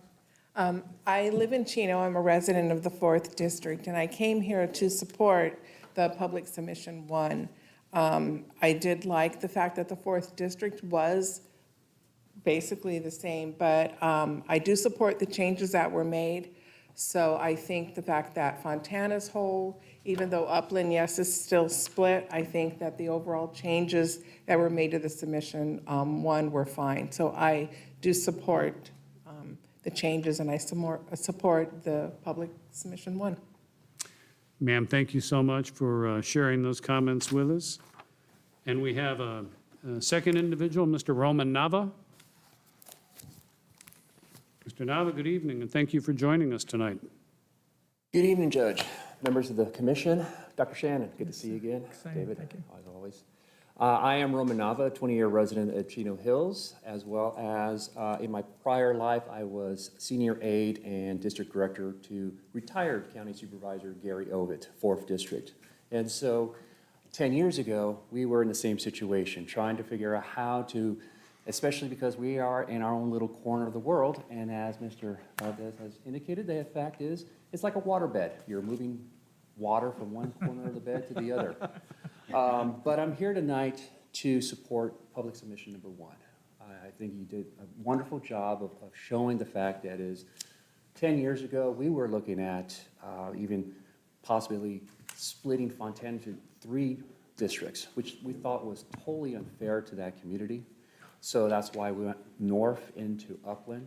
And tonight, I see that we're going further north. And it is, you want to make sure your communities of interest are there. Chino Hills residents see Upland as almost a kindred spirit because of the, the education that they provide in the school system. And the fact is the homes, the cost of homes are almost identical in Chino Hills as in Upland. I know my wife would love to move up there because it's a bigger piece of land, and 1 story, which is really important for me. But it is important that you do keep your community of interest united. I love the fact that San Bernardino is 1. I love the fact that Rancho and Fontana are finally would possibility to be 1 district, which is important. I do know, as you do indicate, that yes, you would love to have Upland under 1 supervisorial district. But I will say this, that in the 10 years that Mr. Ovitt represented that region, we had a bond with Supervisor Rutherford. And so we worked together and we made things happen in that community. So whoever is the next supervisor for that area, I understand that Mr. Hagman will definitely have that continuation of that partnership. So I do know that you have multiple options, and hopefully this particular option will be one of them for consideration for the Board of Supervisors. Thank you so much. Have a good evening. Mr. Nava, thank you for taking time out of your evening to come join us and to share those comments with us. And missing the Dodger game.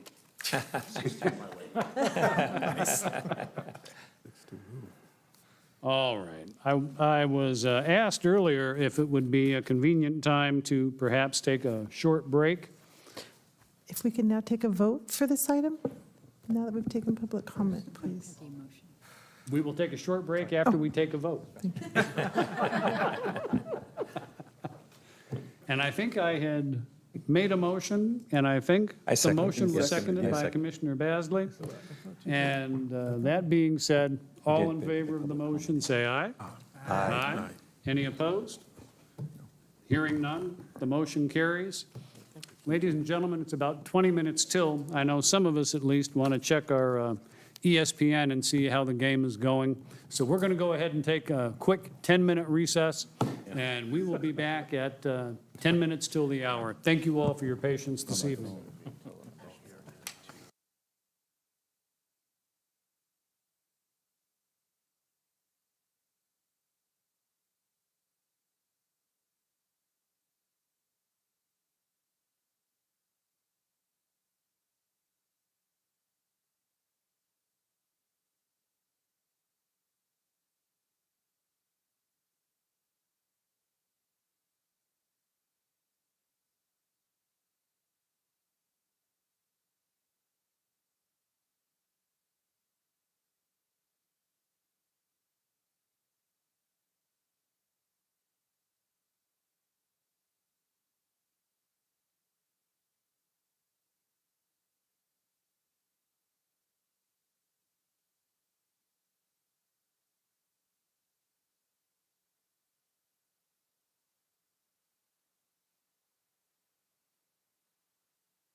minutes, and I apologize for that.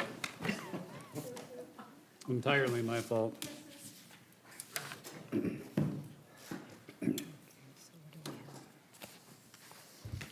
So we're back in session for tonight's meeting.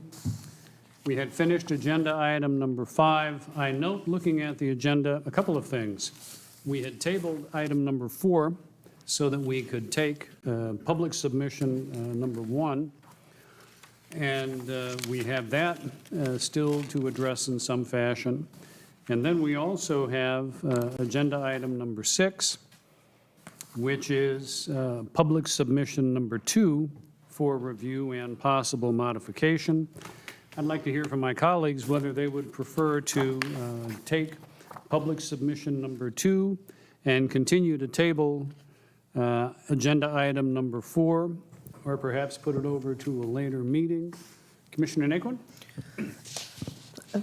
That's what I would be in favor of, is that we move on with agenda item 6, and at this time, table agenda item 4.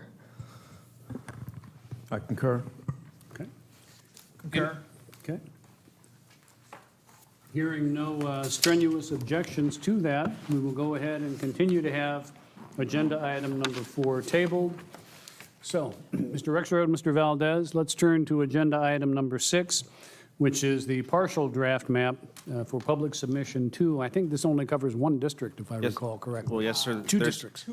That's right. Two and a default third, sir. And so one of the issues with this map that I feel an obligation to let you know about in advance is that, first of all, this isn't a complete map, so they've left it open to the commission to draw a line for the more rural districts. But most importantly, the kind of cul-de-sac there in the Ontario Chino area, that area that's left that has no way to be able to get population out that they've drawn by default, that district's 7.5% over the population. And so it's already outside the deviation. And so if you were to consider this map, the first thing you would need to do would be to adjust that line for District 2, basically going down there. I don't know if you consider that a good use of your time in terms of an exercise, but this map is currently drawn, would not meet the legal requirements for population deviation. And I'll leave that up to council to do that, but I feel strongly about that. That is Counsel?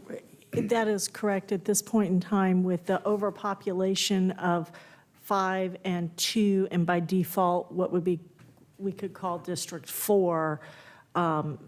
By default, Districts 1 and 3 would then be underpopulated for, I believe, an approximate deviation of about 12%, which exceeds both our goal of 5% and the 10% that would be the maximum. There's also issues with the Hispanic CFAP, which is significantly lower in the proposed District 5, down to 56%. Council, would it be fair to say then, echoing what Mr. Rexroad just told us, that perhaps our time might be better spent discussing another map rather than having to go back to the drawing board, it sounds like, in its entirety with regard to this map? And I'm all for discussion of public maps. Indeed, that's why we had the discussion about the last map. But it seems to me maybe our time would be better spent elsewhere. I'm interested in how my colleagues feel about that. Any comments? Although I wanted to take a look at this for the public, because it was a public submission, that was the primary reason. But after having the numbers explained, I would agree that we probably would be better off using our time more wisely on a different map. Should I go ahead then and move to simply take this agenda item number 6 off calendar? Would that be sufficient?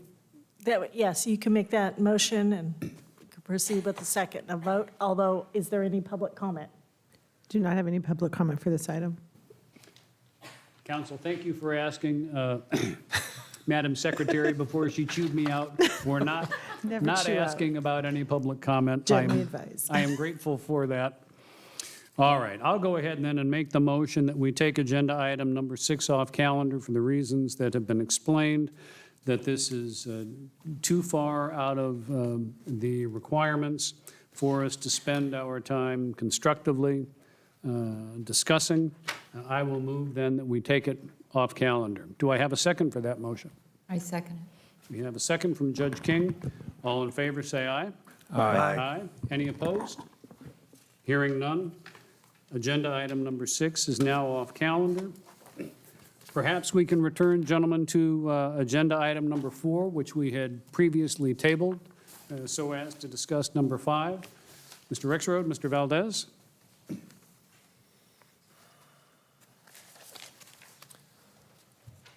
That would be the proposal number 2, correct? That's correct. All right, here it is.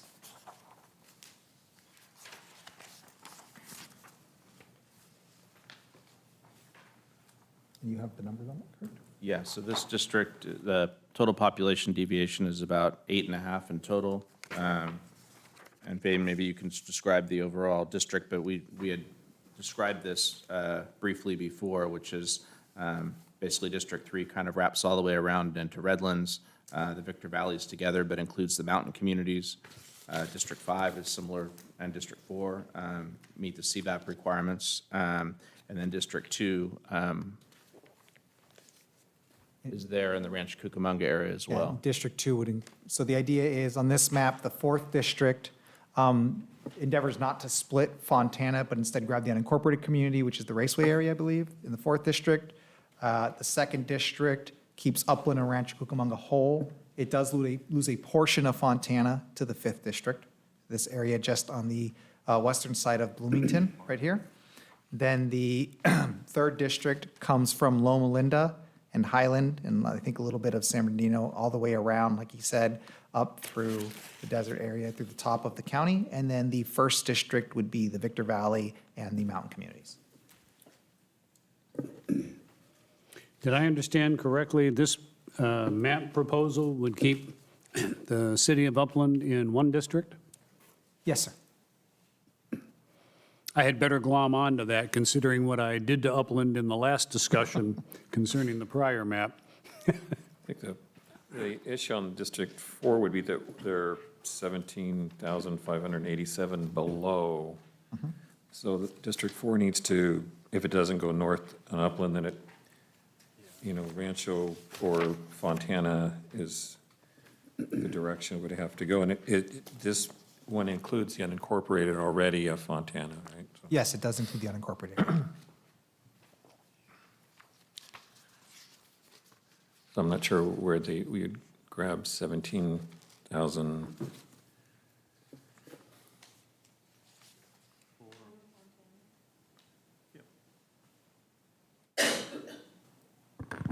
Can we make the Fontana whole and see what it looks like?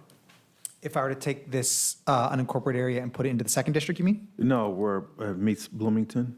Oh, what would that look like? Give me a Yeah. second. I'll add that in there.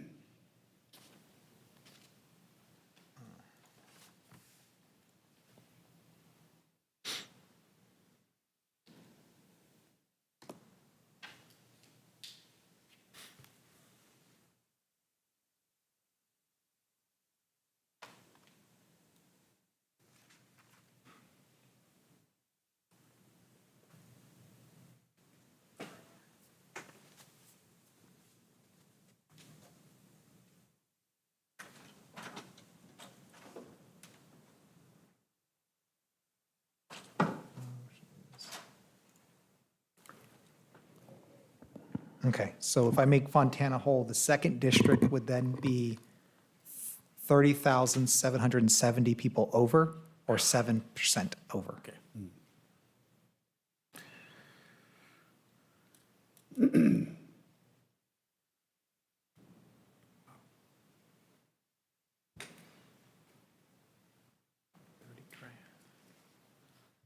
And we still have District 4, which is still under by 4%. Right. As it's currently drawn. So that you could potentially draw this, and then obviously you'd want to take the Mount Baldy area and this unincorporated area up here. We've talked about this before. It's a few hundred people. It's not a lot. You could draw this way, and then because this would be severely overpopulated and the fourth district would be severely underpopulated, you could then take a portion of this into the fourth district, whether that's in Fontana, Rancho, or Upland. You can grab a section of it, and that would even out the population deviation slightly. Then you would split all three of those cities, Yes, you'd be splitting one of those cities. Yes. all three of them.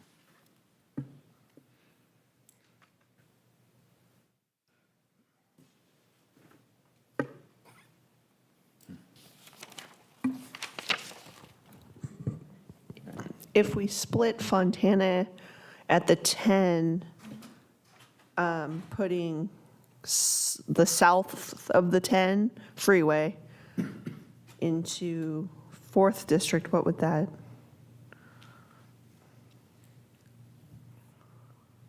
It's like that, right? Correct. And that's the Southridge Right, south of the 10. that we had discussed at portion, a right, previous south of the meeting. 10 portion of Fontana. So that would make the the second district, it would be, I'll add this in, 5,774 under. If we added those unincorporated areas, probably around 5,500, right around there, 5,500 under, which is about 1.32, or probably closer to 1.25%. The fourth district at that point, and I will make that change to the fourth district as well.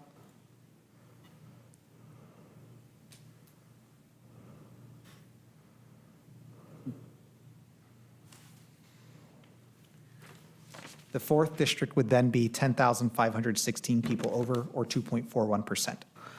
So what if we took the Raceway and put that in District 2 and made that more of a clean line? Using the 10 freeway, I'm assuming? Yes.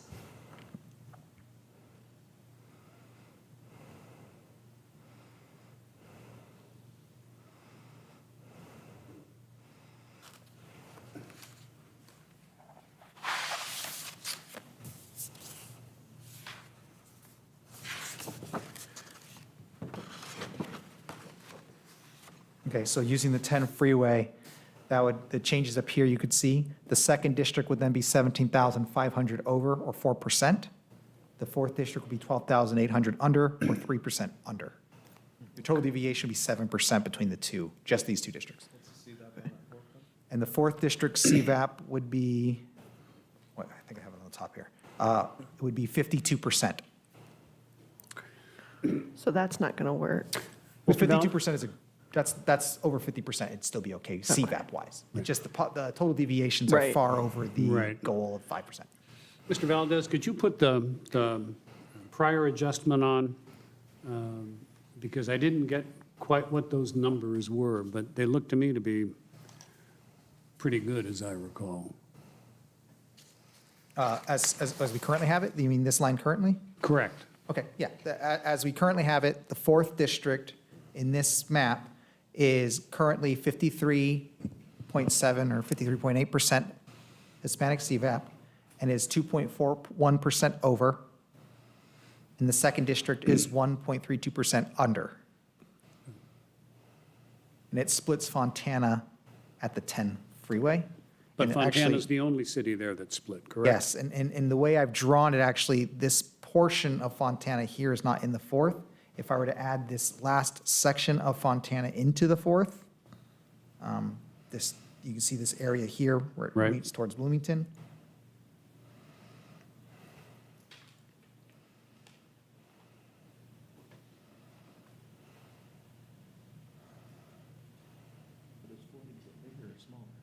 Four needs to get smaller. If I were to try to, so in this version that we're drawing right here, Fontana will be split three ways. That what we're just doing here.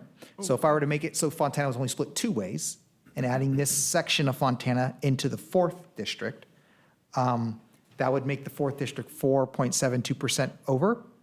If I were to do that same thing for the second district instead,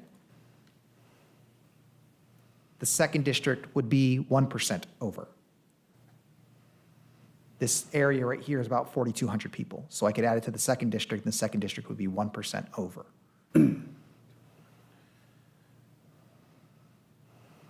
if the goal was to keep Fontana split only once, instead of having 3 districts in. And I think that would be the goal. Would you prefer I add it to the second or the fourth? Well, this area that you have here in red, I would say would better fit numbers-wise in the second. Yes, that's true. And you know, splitting cities is never easy. And one of the benefits that this preliminary map has is there is a city that's split, but it's a different one from the prior map, which had the city of Upland being split. Right. It does provide some different consideration for the board.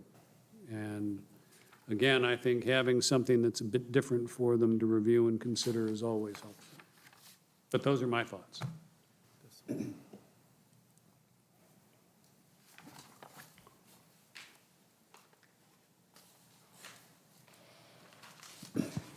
So if we were to make that change, the rest of the map for the 5th district, because we did take out a chunk of Fontana on the 5th district.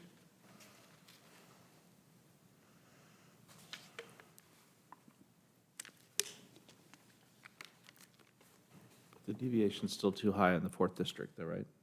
It's not too high, it's 2.41%, Okay. And then what was it then? What was District 2 then? 0.98% over. Oh, okay. So the 5th district, because it lost that section of Fontana, Right. would actually be 3.5% under, so we'd have to consider adding portions into the 5th district. And my recommendation at that point would be to add in the rest of the city of San Bernardino. Correct. And to keep that whole.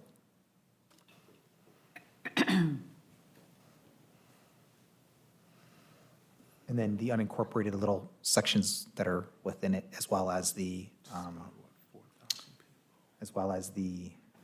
reservation. Reservations. Excuse my loss of words there. Okay. So how does doing all that, Mr. Valdez, change the numbers? Let me add this in, and I'll tell you momentarily. Still gonna have the issue with Grand Terrace. Also, to be clear, this does include those unincorporated areas between Highland and Fontana. So if I added in all of that, the 5th district, as it's currently drawn, would actually be 35,719 people over, or 8.19%. But if you took away Grand Terrace and a small portion of Colton, then would you be back to the at King an map. appropriate number? Yes, if we took out that section of Grand Terrace and Colton, yes, that would most likely bring it back down. If you'd like, I can pull that right now and see. Please. Yeah. How much is Grand Terrace? Yeah, we're going back to the King map. A little bit of a difference. A little bit of a difference. How much is Grand Terrace by itself before you go any farther? Oh, Grand Terrace, I'm sorry. Grand Terrace by itself, let me add that back in. I think it was 12,000 people. If I just did Grand Terrace, yeah, 13,150. it was 13,000. So just doing Grand Terrace and nothing else it would take out, it would be 22,000. But the problem with that is Grand Terrace doesn't have a contiguous district to go to. Yeah, So we'd have to get rid of at least a section through here to make the district contiguous. understand. So if I were to come back out, I'm imagining we're doing something similar where we're doing the 215 as the split, which we've seen in the last couple maps. Right.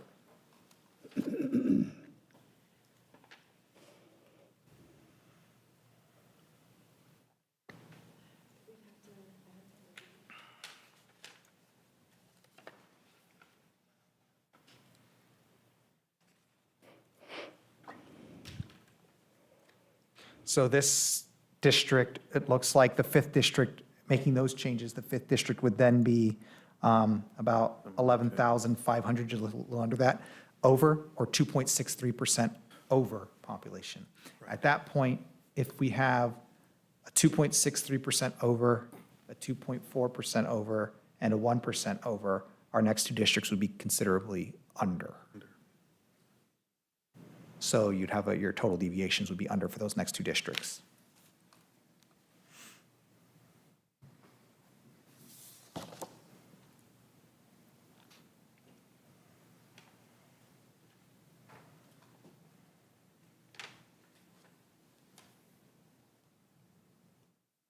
Now, this as drawn, does include that Glen Helen area.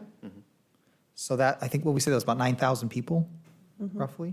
So if we were to take out that 9,000 people, that would actually bring this very close to the ideal population. Right. And it just looks like the other map. And it would look very similar, except the difference would be the second district and fourth district have a different Right, line. exactly, yeah. Because But the also second the district kind of first and cuts third down are to quite Fontana this way. and It's Right. slightly different. It Very looks different. closer to the King version 2 map Yeah. at that point. Right.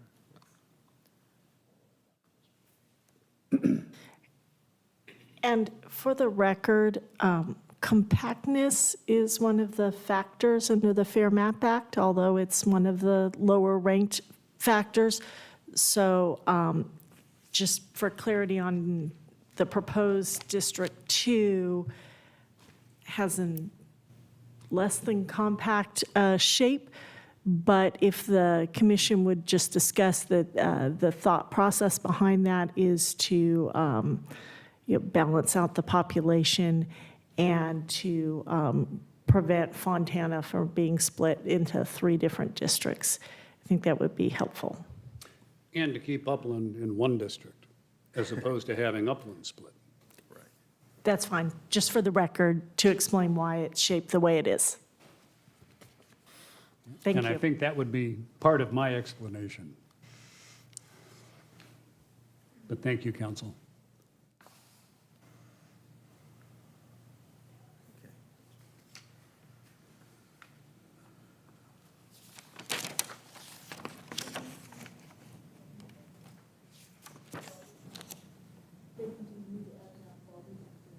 I could add Mount Baldy back to District 2, certainly. I'm going to just save this version of 5 at the moment, and we can come back to it, but I will add the Mount Baldy and the area north of Rancho in District 2.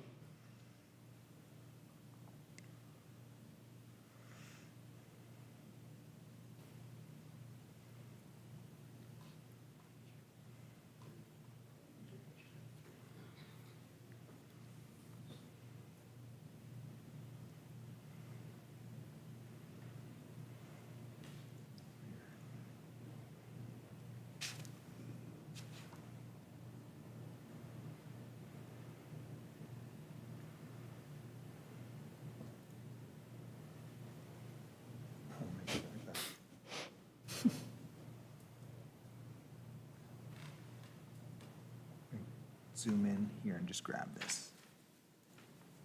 So if I were to add those areas back in to the second district, the second district then goes to 1.06% over. It was at 0.98, so it added just a slight amount.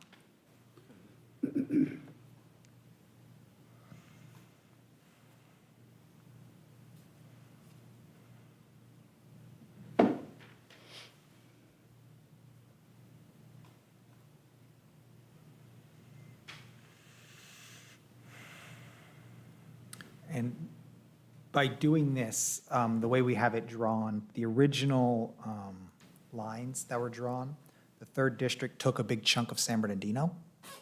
So it splits the city of San Bernardino, but it takes this kind of area in San Bernardino and moves it in with Highland and the rest of the third district. By removing that section, the third district would need to make up a significant population. I think it was about 10, 15,000 in that place.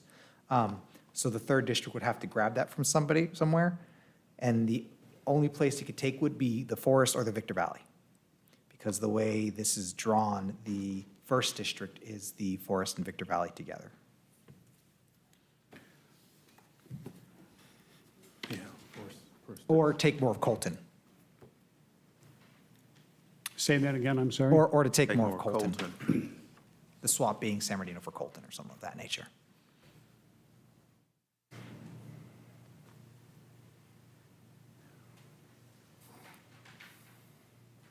Try it with the third district taking a little more of Colton, please.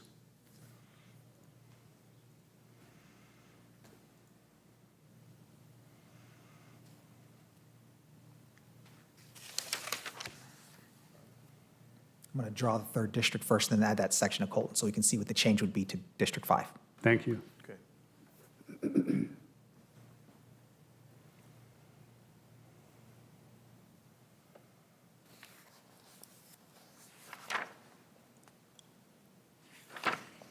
For the record, in the districts we have drawn, before we've changed that part of Colton, the 5th district right now is at 60% Hispanic CVAP.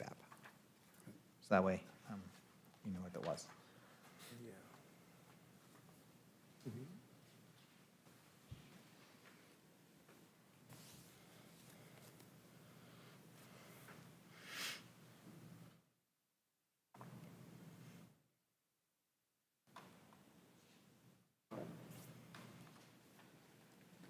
So we're currently using the 215 as the split. If I were to grab more of Colton for the 3rd district, which would need about 62,000 to get up to population.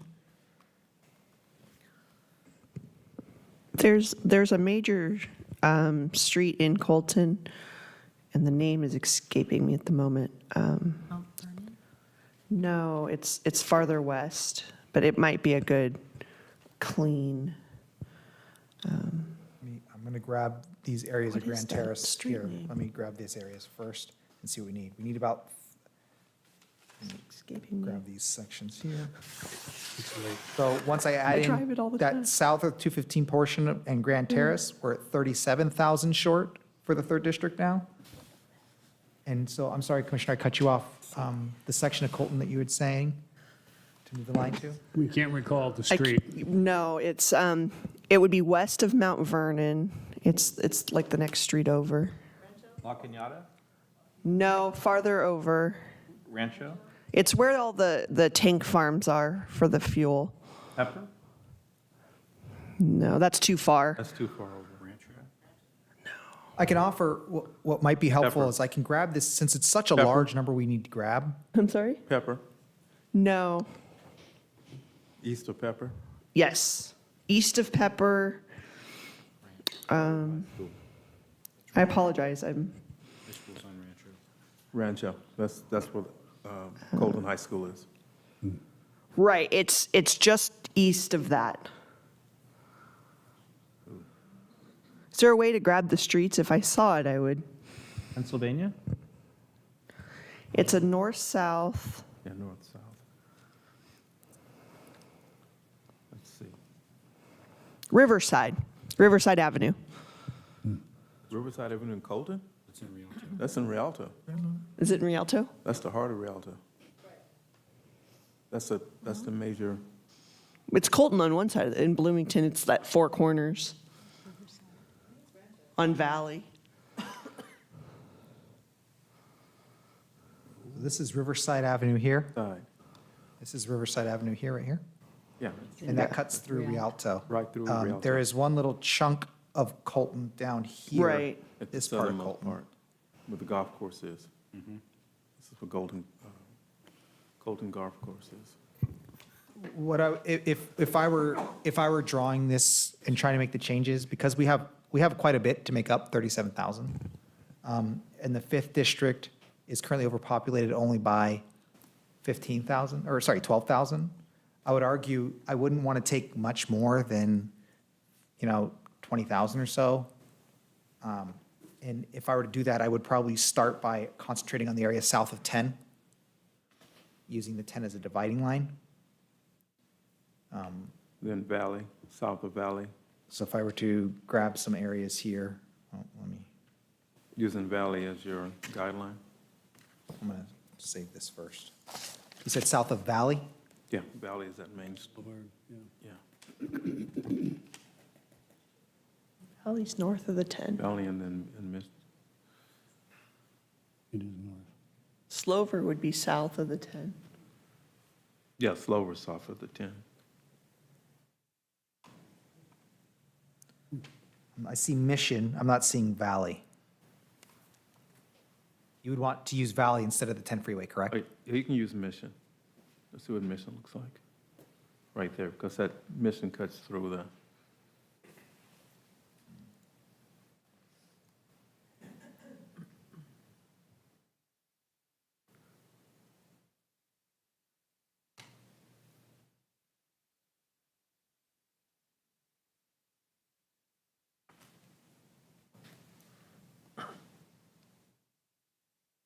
So if I were to take that part, which is, this is Mission being the dividing line there, that section added to the third district, you can see here the change, the third district would still need about 30,000 total. That amount of people right here is 7,800. So we would still need to grab more. And if you were going to be consistent, staying south of the 10 and south of the Mission, I would kind of move in this direction. I don't know how many people are down here. I don't think it's a lot in this portion of Colton. So you'd probably end up having to move north of the 10 freeway into Colton to grab more population. Even were I to grab this southern section, which we don't necessarily have to, but Let's see what it looks like. grabbing where? Go north. North? Yeah, go Okay. north. Yeah, please. So do you have a landmark in line? I see Olive Street. I Valley? see- Sorry, Valley? Valley Boulevard? Let me turn off the.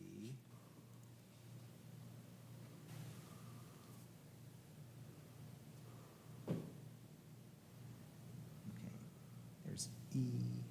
Well, Valley, Valley's okay, just- Valley is right here. just That would north not make of any the Not change. enough, freeway. okay. Yeah. So you have G, F, E, D, B, Olive. These are all kind of major streets I can go to. I'd try Olive, Olive? please. Or north is real. Valley's pretty much right next to the 10. Yeah, that that's, area. yeah. San Bernardino or Rialto Boulevard, which cuts right through.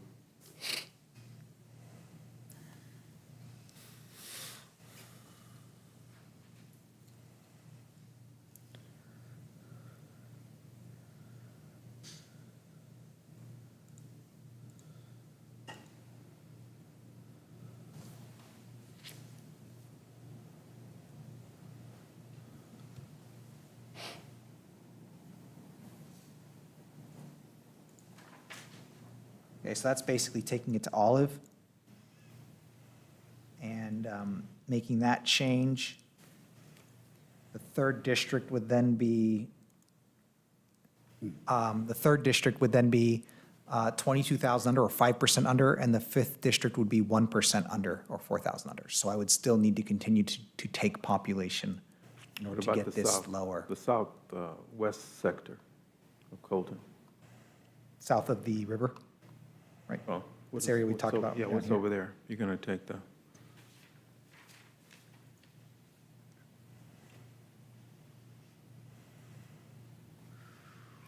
That added a few more, so now I'm at 4.43% under, and the goal is to try to get this closer to the 2 or 3 two, range. 1.98 or something. I mean, you can see the fifth district is also 1.5 under, so if we were splitting the difference there, you'd be close to about 3% under for both. And then, Well, you Okay, still yeah. have a line, a Colton line here to the west? this area here is still Colton, yes. Yeah, Aquamanza and, Want me to grab that as well? yeah. You're gonna take the,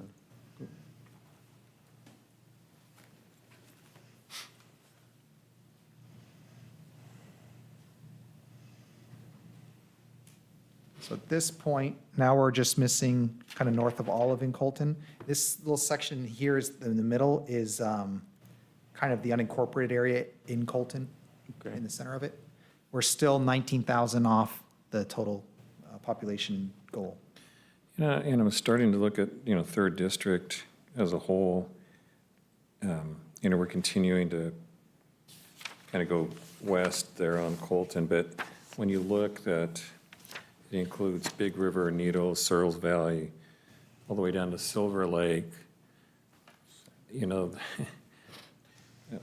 I'm a third district representative, Right, so I'm trying to, I'm covering the whole county. when I drew this map talk about originally, communities of interest. that- when I drew this map originally, I had my line taking portions of San Bernardino, because my idea in this map was to split the city of San Bernardino since it's the big city, and it could take a split easier than a lot of the smaller cities. Yeah. And so I took this big chunk of San Bernardino and put it with Highland, because I was figuring if I'm going to split anything, rather than splitting Colton, because I left Yeah. Colton whole in my version. Colton and Grand Terrace were whole. Right. And I took San Bernardino and said, well, let me split the city of San Bernardino. If I'm going to split anything, I'll split the big city.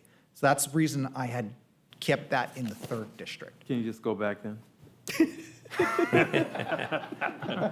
I can always go back, absolutely. I don't like That cutting sounds like up a really good Colton the idea way- right the about way now. it is. I mean, you had Colton and Grand Terrace together. And that Colton and Grand Terrace would then be with the rest of the 5th district in the Rialto, Right. San Bernardino district. And I agree that we keep going west with, and it's not even community of interest after, Loma Linda, Redlands, Mentone, Ukiah, Oak Glen, and just keep going east. As far as, that's how many miles in between? That's 40 miles, 40, 50 miles? For what? For the, going east. If you go from, if you go from Colton over to the end of, what's that, 2? No, I mean, 3, you're going 40, 50 miles. Yeah.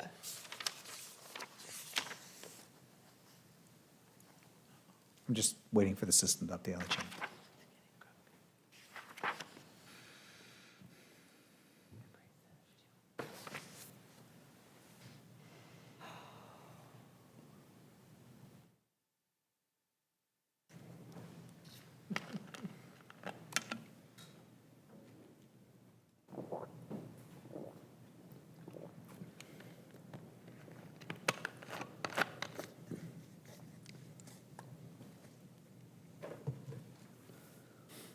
Yeah, that's a long way.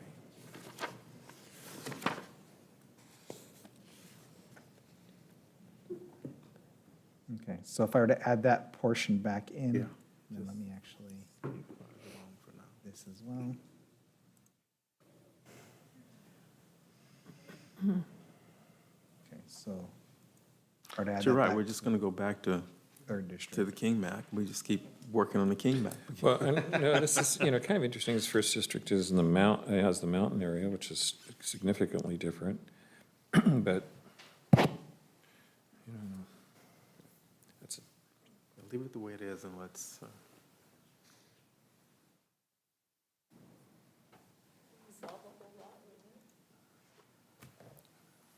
We were just curious, do we have to have 5? We've only had 3. Okay, so if I do those changes, make those changes, so now you have the 5th district is still quite a bit under, right. 4%, and the 3rd district is also 2.5% under. So the 5th district would still need to get population. So it'd still need to take from something. We could try to equal out the population more in Right. San Bernardino instead, if that would work for you. On that east side, 'Cause I think going towards the reservation? yeah, I think this is Broadmoor, I think is what I was using as the line, but we can move that over to a little further over to like, was that Harrison? Something like that. See if I do that.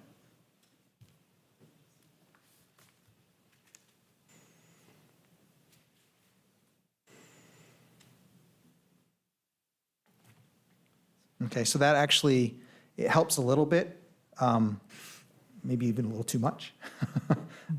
But you can see now we'd have it actually going the other direction, so I would probably not take quite that much. I'd probably maybe,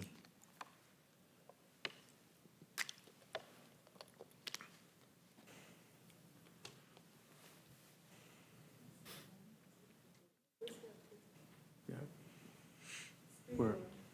I can zoom in. So this is using the freeway as the barrier there, and if I were to basically leave the freeway as the barrier, at that point, they'd be very even in population, both under by about 3% if I were to do this change to the 5th district, just this area here. Okay. They'd be pretty even in population deviation. Well, no one said it was going to be easy.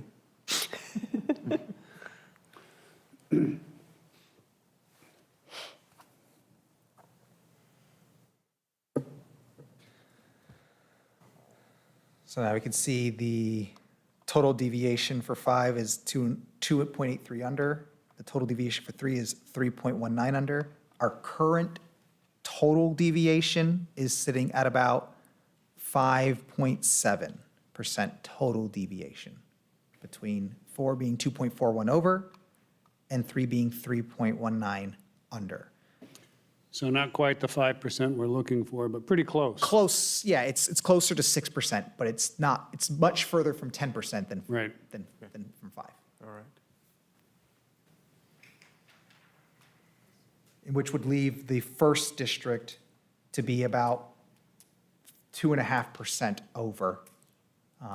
So definitely within the range of what the other numbers are. It wouldn't necessarily change the total deviation.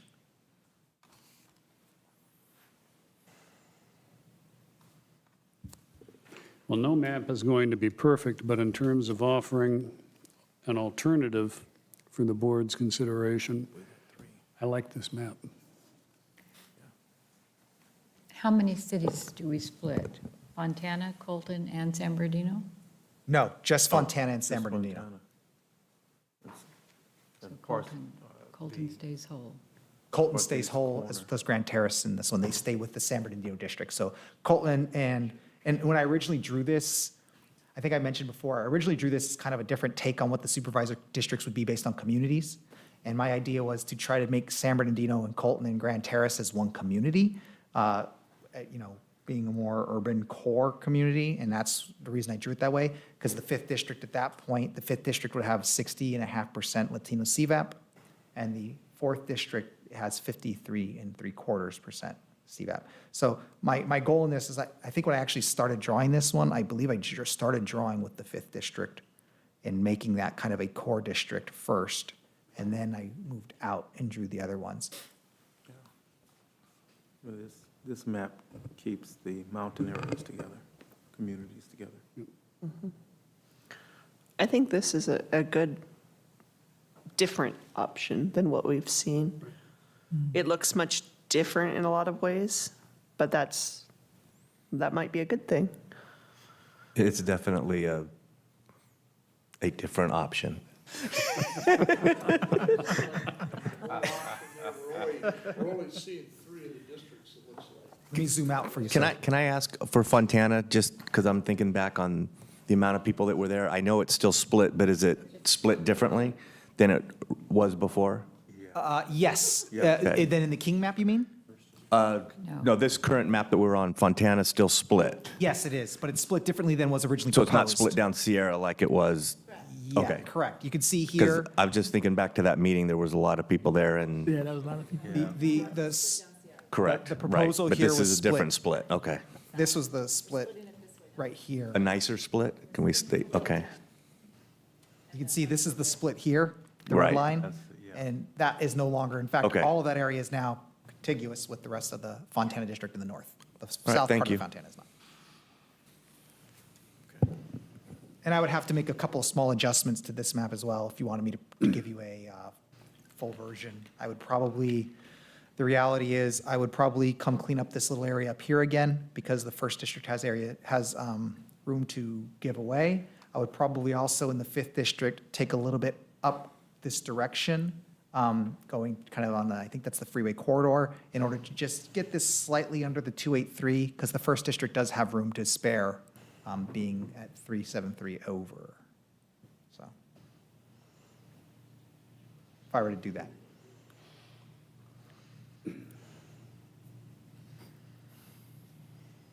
Assuming that you're able to make those changes, I like this map to the point where I'd be willing to recommend that we approve it to you for those changes to be made, if my colleagues on the commission agree.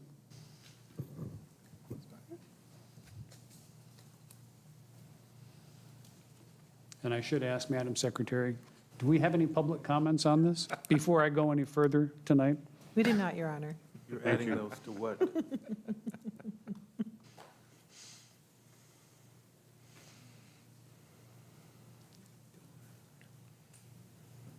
the numbers.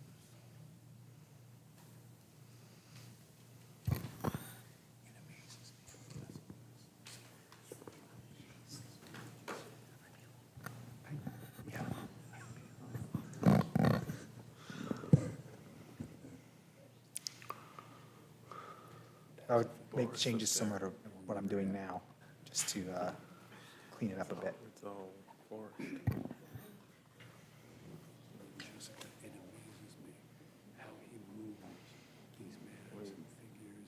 It's a facility I would never have. On Cal Fire, that he's moving. Actually, I did the fifth, I should have gone to the third, actually. Mistake there.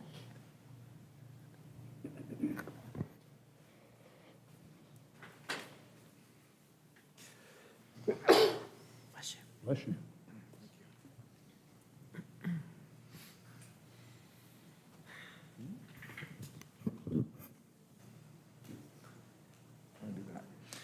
Yeah, anyway, I could make those changes and try to even up the populations a little better to try to get under that 5% deviation and make sure that we get it to a place where, council would be happy with it being under 5%. And also with the lines being more squared off for everybody.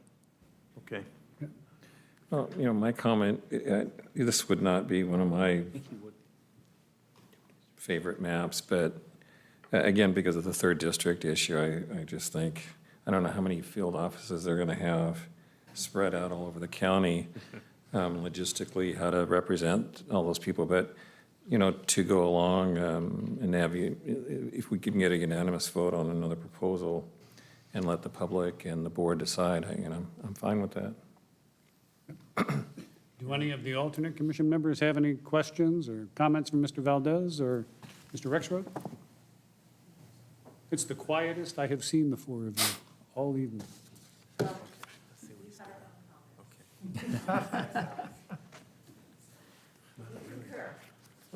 Wonderful.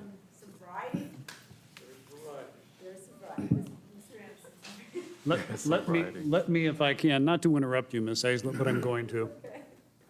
Let me, if I can, then state the motion this way. I'd like to move that we refer this map to our consultants to make those tweaks and adjustments that they have commented on being able to do, and tentatively accept this map with those tweaks and adjustments once we've had a chance to review it and give our final approval.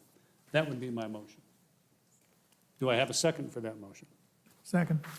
We have a second from Dr. Shannon. All in favor, say So aye. wait a second, I have a question. Of course. So this will be the same context as the two other maps then? It would be They- another map that we have tentatively approved, waiting for the final version Yeah. that's got the tweaks from the consultants. And then we will have three that will be Correct. in compliance with most of the requirements. And, That we'll be able to submit to the board for their consideration. okay, just wanted to Of course. be clear. I lost my place. Where was I? Calling for the vote. Oh, all in favor, say aye. Aye. Aye. Any opposed? Hearing none, the motion passes unanimously. Your Honor, if I might, it's my understanding then that we need to get these to you all tomorrow to be able to post for you all to consider these three maps we've talked about tonight for your meeting next week, right? So you need them by tomorrow morning, right? Tomorrow by 10 a.m. if we can. Okay. Okay. Mr. Rexroad, can you make that happen? Well, He's not the one who actually, has to do it. He's going to make it happen. He's gonna, Don't ask him, ask I'm going to me. get copied on an email. It's going to be really nice. So we'll be good. Why is Mr. Valdez not smiling anymore? There are a number of sandwiches for you keep you through. All right. We do have one item left on the agenda. If everyone is willing to stay for this item. Your Honor, we have two more items, number 7 and number 8. Yes, we do. I apologize. And then public comment at the end after that. Thank you. Item number 7 is the map drawing workshop that our consultants are going to provide for us this evening. Mr. Valdez? Mr. Rexroad? Yes, I think we're done. I think we're done. Yeah, Yeah. we basically did that. That was it. Wonderful. If we could take a motion to take that item basically off calendar. I will move then that we take agenda item number 7 off calendar. Do I have a second for that Second. motion? We have a second. We have a chorus of seconds for that. I'll have Commissioner Basley be the second. All in favor, say aye. Aye. Just Any for the opposed? record, we do not have any public comment. Thank you, Madam Secretary. You're welcome. No public comment.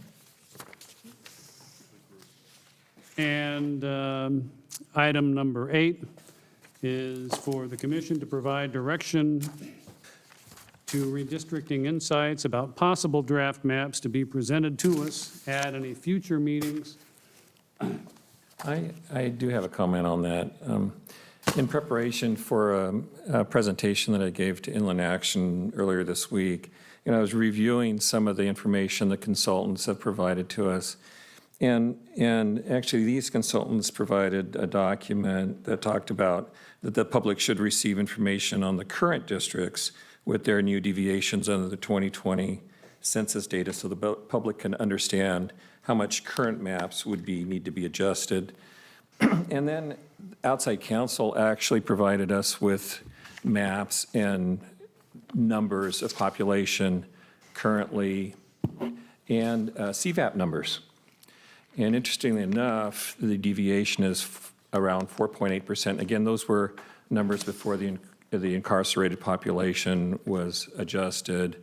They were numbers from the end of August, but the deviation is 4.8% at that time. The CVAP numbers were 63 and other. I'm not sure if I'm suggesting that that map be drawn, because obviously the map is what it is. It's currently there. But I do think it's important to have that information available for the public. It's something that we have referred to a number of times. The consultants have referred to that as the current CVAP numbers, but yet we don't have that presented in any other fashion other than what we have discussed that I know of. I'm not sure if the site actually includes any of that. And I do think the Board of Supervisors is going to say, before we begin, where are we currently with the current lines the way they are? So, my suggestion is, again, given that the numbers are lower than 5% with the current lines the way they're drawn, knowing full well that there are a number of communities that have discussed their objections, and that the CVAP numbers are what they are, and they're, currently the two districts are the baseline from which we've used. Maybe we don't need a map, but I would suggest that the public do have that information and the board have that information to work off of, and then they could, go to the other maps. But it's something that I think we've all looked at and tried to find, and I think it would be nice to have that presented in some way to the board. So I'm not sure exactly how that would be suggested. Is that something, well, it's late, Commissioner, and we all understand. Is that something you're suggesting perhaps be posted on the website? Well, for the commission or handled in some other fashion? My own idea would be that the board be presented with the current map and those numbers. The Board of Supervisors? Board of Supervisors as a proposed map. It is a current map. There's the argument of change for change's sake is not necessarily, something that needs to be done. But I do believe that that it could be an option, and if not an option, again, that they be presented with the information, if not, even not a map, but this is how it currently is if nothing is done. Can I ask, and maybe County Council can answer this question, doesn't the board have access to that information already? Isn't that something that they are or can be made keenly aware of in short order? I would assume so in working with the consultant that they could have that information. I would suggest that if that is a version of a map that the commission wants to present to the Board of Supervisors, that it be agendized for the meeting, and then the commission discuss that map using the criteria that are included in the State Fair Maps Act, which didn't exist when those districts were drawn 10 years ago, and go through those different criteria and discuss the maps as it falls under that, if that's something the commission wants to do. and maybe it's not something the commission wants to do, but I think it is a question that will come up from the board. Where are we right now? What are the numbers right now? And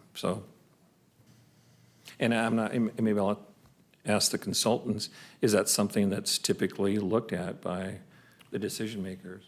Well, I would say not necessarily typically. You have a very unique set of circumstances where your county has generally grown evenly throughout the supervisorial districts. Oftentimes in areas where we work, we see huge population deviations, and you just don't happen to have that. But in terms of your overall question about the existing lines, they meet population equality or pretty close to it, and they, as you mentioned, regarding the CVAP numbers, they certainly exactly match the numbers we would have been trying to reach for District 4 and District 5.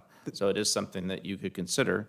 I think there's a process question in terms of if it is something you would like to discuss in the future, it's probably better for us to go ahead and prepare it as a map for you to have. There's no discretion on our part. The map's there. It's been there for 10 years. It would be created, and it would be something that we would probably, if you want to go down this road, we should probably include that for tomorrow for you to at least consider if that's how serious you are about recommending it. The numbers you see on the screen in the spreadsheet right here, these are the current numbers, prison adjusted. I think we provided a document that had the prison adjusted population to you previously. I'm not sure if it ever got distributed out. But on the right, this is a document that shows our prison adjusted population numbers. So the calculations here on the left, you can see the district, the deviations are all well within. In fact, I believe it's less than 1% total deviation. And the CVAP Latino, the 4th district is still 50.74, and the 5th district is still 63.4. To the extent then that Commissioner Basley is suggesting that we have the current map with the current lines drawn and this information contained perhaps in an adjacent table or elsewhere for consideration and possible discussion and voting as to whether this is something we want to recommend to the board that they keep. I don't have any problem with that being done whatsoever. I think that's... I will have to make some adjustments to the current lines for the census block changes. So that will have to be done, but they would be minor, I believe. I don't think there'd be, and it's not going to be like 5,000 people switched over. Is that something that you believe can be taken care of in such short order that it can be agendized for next week's meeting, or would it be for the following week? I can take care of that for the next meeting. That wouldn't be very difficult. Commissioner, The slight adjustments wouldn't take much time. Is that something you'd like to have happen? Yes, that'd be my suggestion at this time. Any comments from any of my colleagues on the dais here? I think it's a good idea to be able to show what we propose versus what's current. Because like Commissioner Basley said, change isn't always, change just to change it might not be what we need to do. Right. Any of the alternate commissioners have any comments? No, but I'm going to say that we talked about this at one of the first meetings, and it was because the census tracts had changed, that we couldn't go with the current supervisorial. Yeah, they'd be changed. The census, so the current lines would change to follow the current census blocks, but it would be minor changes. Okay. And these numbers that they're showing on this table are the 2020. 2020 adjusted. Then perhaps we should get as a motion directing the consultants to do that. Commissioner, if you'd like to state it, I'm happy to let you. If you'd rather I stated it, I'm happy to do so. What's your pleasure? Your Honor, you're a very articulate person. If you'd like to state it. Let me do this. I'll move that we direct the consultants to compile a table and a map with the current census statistics for the supervisorial districts in our county, so that that can be provided to the board, to the commission for discussion, including possible adoption and approval as a recommended proposed map to the Board of Supervisors, and that be done so that we can discuss that at the next meeting. I second that motion. Any further discussion? If not, all in favor say aye. Wait, Aye. just a moment. Just for the record, no public comment. Ms. Manel, I would be lost without you. We have no public comment, so I think I'd called for the vote. All in favor, say aye. Aye. Aye. Any opposed? Hearing none, the motion passes unanimously. At this time, I think the last item on our agenda, am I correct, Ms. Manel? It is the last item? Correct. Wonderful.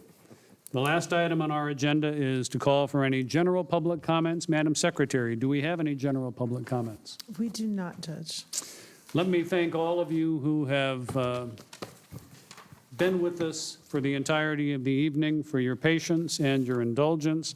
I'd like again to thank my colleagues on the commission for their patience and their efforts in this matter. It has been a lengthy and ongoing process. Our next meeting, I believe, is it 1 week from today? Wednesday, Wednesday. October It's 27th. It's next Wednesday, and that is in Crestline. Correct. Yes. San Rensselaer. And, Your Honor, just real quick, this is my hometown, and I do want to thank the city of Chino Hills for providing the venue for us, and for those employees that I see still here that have been, have had to endure through this meeting. I do appreciate you that, and thank you very much. As do we all. Thank you, Commissioner. Well said. Thank you, everybody. Have a wonderful evening. Safe travels home.